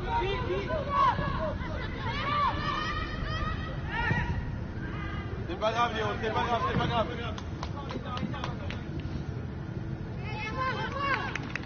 Encore, allez. C'est peut-être difficile physiquement aussi pour ces joueuses de Montpellier qui ont couru après le ballon.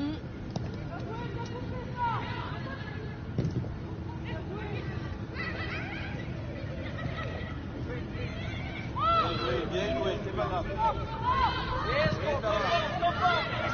Et Puttingham qui essaye tant bien que mal de faire le pressing. Peterman est là aussi. Elles essayent de remonter les Montpelliéraines, c'est un petit peu décousu. Le problème, c'est l'énergie qu'il reste dans cette fin de match pour les Montpelliéraines qui sont revenus avec de bonnes intentions en début de deuxième période, mais qui ont laissé énormément d'énergie. Et face à ces Parisiennes qui sont vraiment là actuellement dans une phase de gestion, c'est de plus en plus compliqué. Il aurait fallu que la frappe de Torrent soit quelques centimètres plus basse.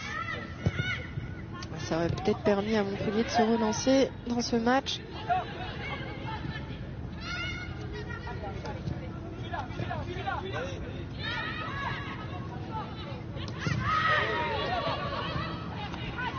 Werden. C'est bien revenu de la part d'Achel Lorenz qui a fait parler sa pointe de vitesse pour chipper le ballon. La ligne de gauche Montpellier-Rennes. Formiga qui renverse là pour Moroni. Mais Marion Torrent avait senti le coup. Elle n'est pas assez tendue. Puttingham avec Weren. Et Irène Paredes qui s'est un petit peu affolée. L'entrée de Werden remet un peu de jus dans cette équipe de Montpellier. On a très peu vu Fowler. Et on a Puttingham qui est venu un peu plus comme là dans l'axe du terrain.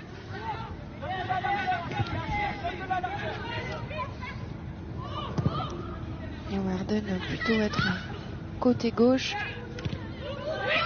comme lors du dernier match.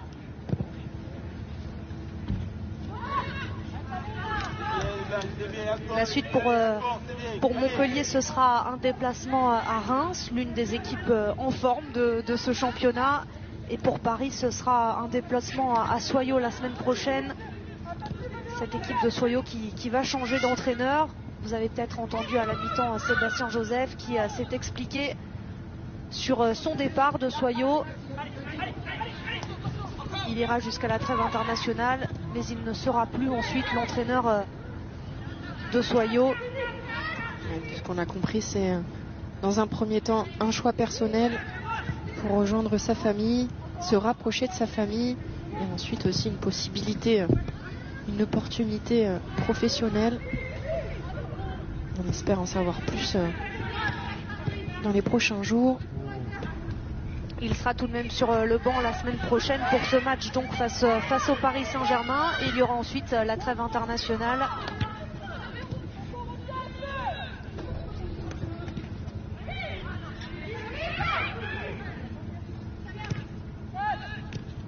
Encore.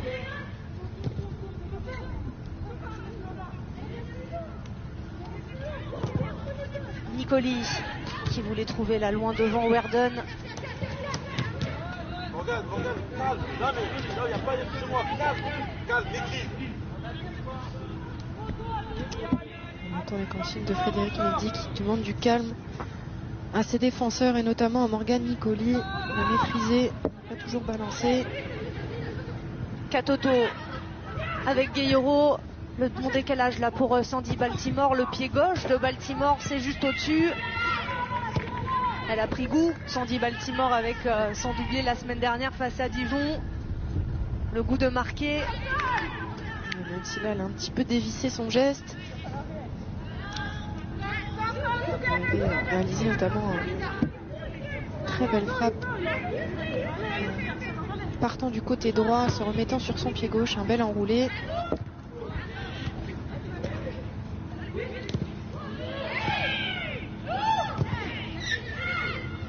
Skorvankova.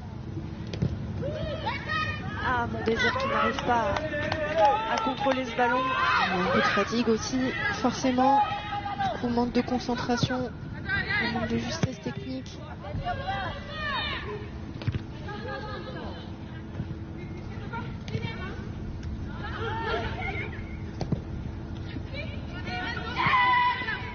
On a l'impression qu'il y a moins de levier à activer pour Frédéric Mendy en cette fin de match, vraiment.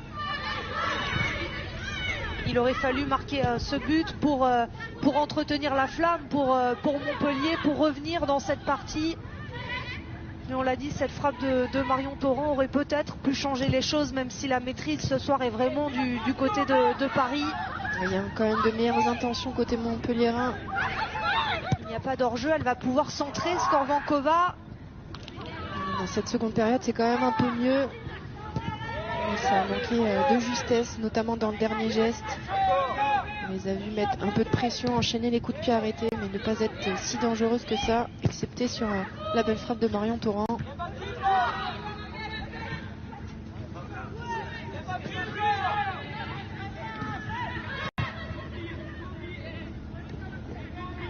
Il y a une bonne nouvelle pour la D1 cette semaine, c'est que la D1 est désormais diffusée à l'international. 4 pays peuvent suivre le championnat de France féminin de football. Les États-Unis, l'Angleterre, l'Italie et l'Allemagne. C'est une drôle d'avancée pour ce championnat de France. Des matchs seront maintenant diffusés dans ces pays-là. La D1 qui ne cesse de progresser. Et donc Diani devrait sortir dans quelques instants sans avoir marqué ce soir. C'est rare depuis le début de saison. Diani qui va être remplacée par Brune pour le dernier changement parisien. Elle n'a pas marqué, mais elle a été très intéressante, très prompte dans ses déplacements, notamment en première mi-temps. Elle a livré une très belle passe décisive sur Marie-Antoinette Katoto. J'ai l'impression qu'elle s'est fait mal, Diani. Elle sort en boitant. Effectivement, Kadidiatou Diani qui traîne la patte pour sortir. Alors si vous avez des informations, bien sûr, nous sommes preneuses, Théo. Et c'est donc Signe Brune qui va rentrer en jeu pour les 5 dernières minutes de cette partie. 6 minutes précisément. Marie-Antoinette Katoto qui va récupérer le couloir droit de l'attaque parisienne et laisser Signe Brune l'axe du terrain. Luana avec Baltimore.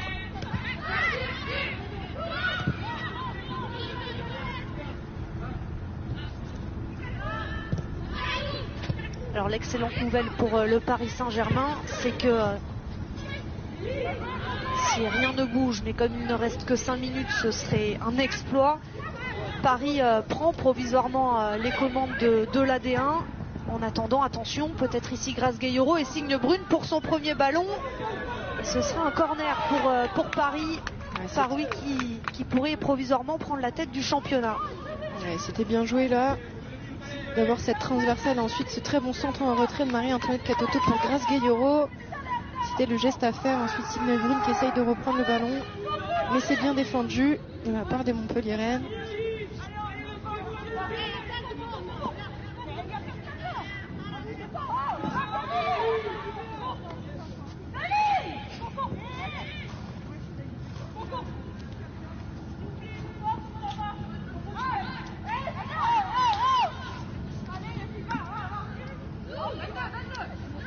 Et le corner pour Paris dans les 5 dernières minutes de cette partie. Alors l'arbitre qui a sifflé. Une faute contre les Parisiennes. Et un petit mot avec Kadi Diani sur le banc. Kadi, on vous voit sortir. Vous êtes en train d'avoir un petit strap là derrière le mollet. Qu'est-ce que vous avez? Je sais pas, je pense que ça va être des petites crampes, mais on verra par la suite avec des examens un peu plus poussés, mais je pense que c'est rien de grave. Ouais, ce match avec cette victoire qui se profile, elle était très importante. Vous allez passer probablement leader provisoire ce soir. Oui, c'est vrai qu'on était à égalité, on avait à cœur de marquer vite et de se mettre à l'abri, et c'est ce qu'on a fait pour l'instant. On espère que ça va continuer. Mais la meilleure joueuse de D1 du mois de septembre n'a pas marqué. C'est bizarre, c'est étrange. Malheureusement non, mais c'est pas grave, mes coéquipières elles ont marqué et le plus important c'est qu'il y a la victoire à la fin. Bon, bravo pour votre match, Kadi. Merci. Bon, on espère que ce ne sera pas trop grave pour Kadi Diatou-Diani avec cette trêve internationale et les matchs de l'équipe de France qui arrivent. Espérons, alors elle a parlé de crampes, peut-être de petites crampes. C'est possible de mouler. Avec le froid, on s'hydrate un peu moins, forcément. Mais du coup, on est peut-être plus sujet aux crampes.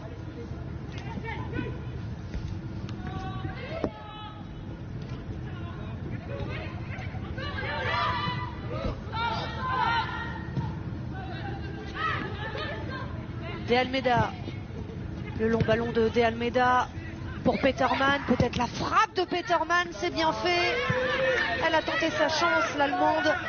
C'est bien joué. Elle a réussi à se retourner, se mettre en position de frappe, mais le ballon s'envole. Elle s'en veut. Et là, Petermann. Mais aujourd'hui, c'est peut-être la Montpelliéraine qui s'est montrée le plus dangereuse offensivement. Elle a tenté. L'internationale allemande. Parfois en manque de réussite. Mais l'intention a été là aujourd'hui. Luana avec Katoto désormais exilé sur ce côté droit à la place de Dodiani. L'accélération de Katoto. Katoto encore. Elle va tout faire pour réussir à centrer. C'est bien fait ça de la part de Katoto. Le centre de Katoto. Cindy Perrault a interposé son gant et Sandy Baltimore pour le 4-0 pour le Paris Saint-Germain. Ça y est, elle a trouvé le goût du but et elle récidive après son doublé la semaine dernière. 4-0 pour Paris. Très très belle frappe de la part de Sandy Baltimore, mais d'abord un très bon travail de Marie-Antoinette Katoto qui arrive à se défaire de deux joueuses, qui délivre un très bon centre fort. Cindy Perrault ne peut que le repousser et ensuite la très belle frappe croisée de Sandy Baltimore, imparable pour Cindy Perrault. Que c'est bien fait de la part de la jeune internationale du 20 française. Comme vous le disiez, elle prend goût à marquer des buts. De plus en plus présente dans ce 11 parisien, troisième titularisation d'affilée ce soir ici au camp des loges. Il va plus avoir le choix, Olivier Chouafny, que de la titulariser à chaque match si elle continue de renouveler les performances comme ce soir ou comme la semaine dernière face à Dijon.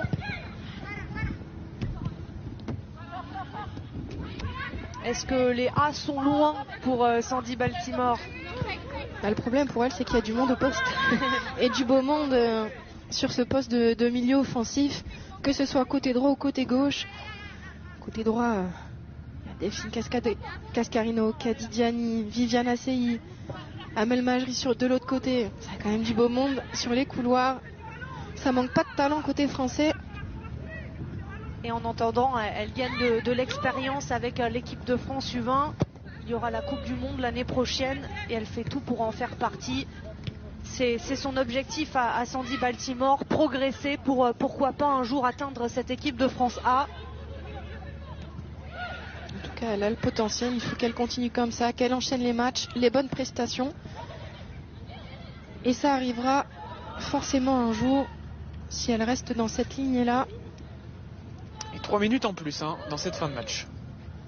3 minutes pour pourquoi pas un but, 2 buts, 3 buts, on prend tout dans ces prolongations avec ici Perle Moroni qui tentait de passer devant Marion Torrent.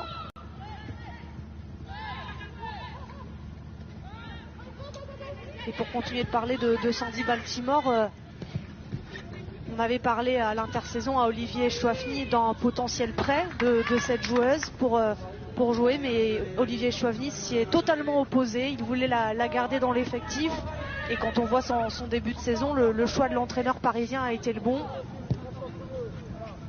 Elle est avec l'effectif pro, elle est jeune, mais avec l'effectif pro depuis très longtemps. Elle avait déjà fait des entraînements, moi, quand j'y étais au PSG. Elle avait quel âge? Elle avait 15 ans. Ah d'accord. Non, je crois qu'elle avait 15 ans à peine. Et elle avait déjà un gros potentiel. Et là, elle étoffe son jeu. Tactiquement, techniquement, ses déplacements sont de mieux en mieux. fait qu'elle fait ces prestations-là, mais elle était déjà précoce. Elle joue avec les garçons jusqu'en U15 dans le championnat national garçon, donc c'est dire. Et elle est venue marquer son but ce soir au camp des loges pour confirmer la belle prestation du Paris Saint-Germain ce soir. C'était un choc entre les dauphins du championnat, deux équipes qui comptaient 10 points chacune. On s'attendait, on va pas se mentir, peut-être à un match beaucoup plus serré entre les dauphins du championnat, mais Paris semble ce soir vraiment un cran au-dessus. Oui, complètement. On aurait aimé peut-être un peu plus d'adversité de la part de Montpellier, notamment en première mi-temps, même si en deuxième mi-temps il y a eu du mieux. Mais elles ont fait face à une très très belle équipe de Paris ce soir, très propre techniquement, qui a complètement réussi son entame de match et anéanti un peu les espoirs montpelliérains. Et comme chaque année, on attend avec impatience ce match entre le Paris Saint-Germain et Lyon, puisque ces deux équipes se disputent chaque saison la première place du classement. Ce sera le 21 novembre. Et pour la première confrontation entre les deux équipes, ce sera Paris qui recevra, vous suivrez ça bien sûr sur Canal+. En attendant, pour Paris, on l'a dit, il y aura ce déplacement à Soyaux la semaine prochaine. Et après la trêve internationale, la réception de Fleury. 4-0, Paris s'impose ce soir au camp des loges et prend provisoirement la tête de la D1.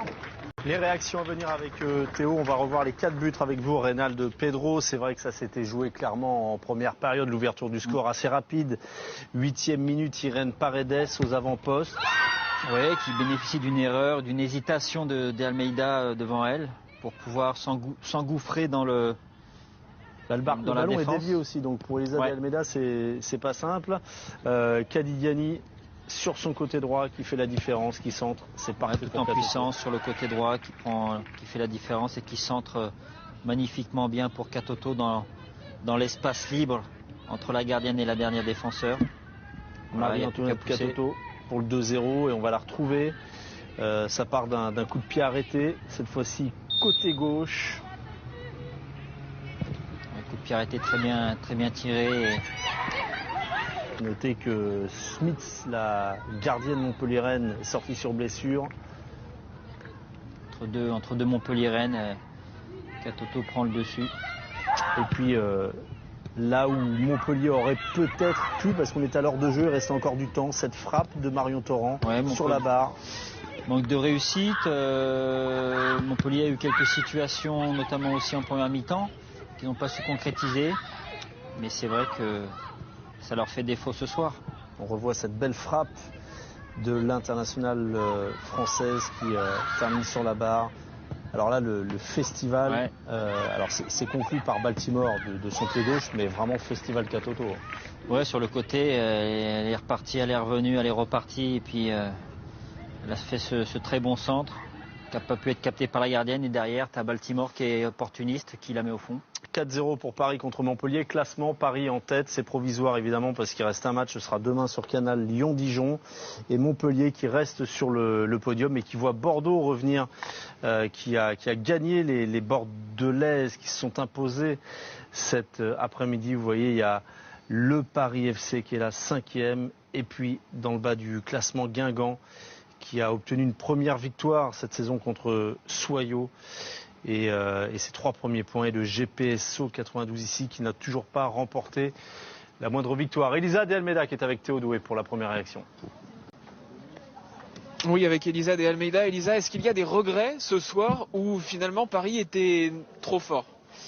Des regrets, oui, forcément. C'est vrai qu'on a mal entamé le match, je pense. On prend 3 buts en première mi-temps. Je pense que si on ne prend pas ces 3 buts, le visage qu'on montre en deuxième mi-temps, si on le montre tout le match, on peut faire mieux. Après, Paris a été efficace, on ne peut pas leur enlever ça, donc on part et on montrera un meilleur visage la semaine prochaine. Un meilleur visage la semaine prochaine. Cette semaine, il y a aussi la liste de Corinne Diacre qui va tomber. Vous allez avoir un œil dessus, forcément, j'imagine. Oui, c'est vrai que c'est toujours dans un coin de la tête, mais après, comme je dis toujours, c'est le club avant tout. Et après, on verra la liste de Corinne. Mais là, pour l'instant, on va se remettre au boulot cette semaine. Et la semaine prochaine, on va à Reims, donc il faut aller prendre les 3 points là-bas. Merci beaucoup, Elisa, et bonne semaine. Bonne soirée.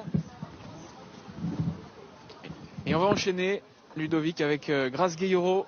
Elle nous rejoint à la Parisienne. En train de se mettre en place. Grace, bonsoir. Bonsoir. C'était votre retour ce soir, un retour qui se passe bien puisque Paris s'est largement imposé dans ce duel, dans ce gros match. Oui, c'est vrai qu'on avait bien préparé la semaine. On savait que Montpellier, c'était un concurrent direct aussi pour nous. Donc les filles, elles ont fait le travail, un gros travail en première mi-temps. Et puis je suis rentrée, j'ai essayé d'apporter le maximum. Et puis on a la victoire au bout, c'est ce qui est le plus important. Paris leader provisoire, en attendant Lyon demain évidemment, mais c'est anecdotique, mais bien quand même. Oui, c'est bien, c'est sûr que ça va être notre objectif jusqu'à la fin de saison. On va continuer à travailler et puis ça va passer par de belles performances comme ce soir. Et un petit mot sur vous, ça y est, les pépins sont derrière? Oui, c'est vrai que j'ai eu une période un petit peu difficile avec des petits pépins au niveau du tibia assez douloureuses. Mais voilà, j'ai continué à travailler et puis le staff médical a fait un très gros travail. Aujourd'hui, je me sens de mieux en mieux. Bien, merci Grace et bonne continuation pour la suite de la saison. Merci.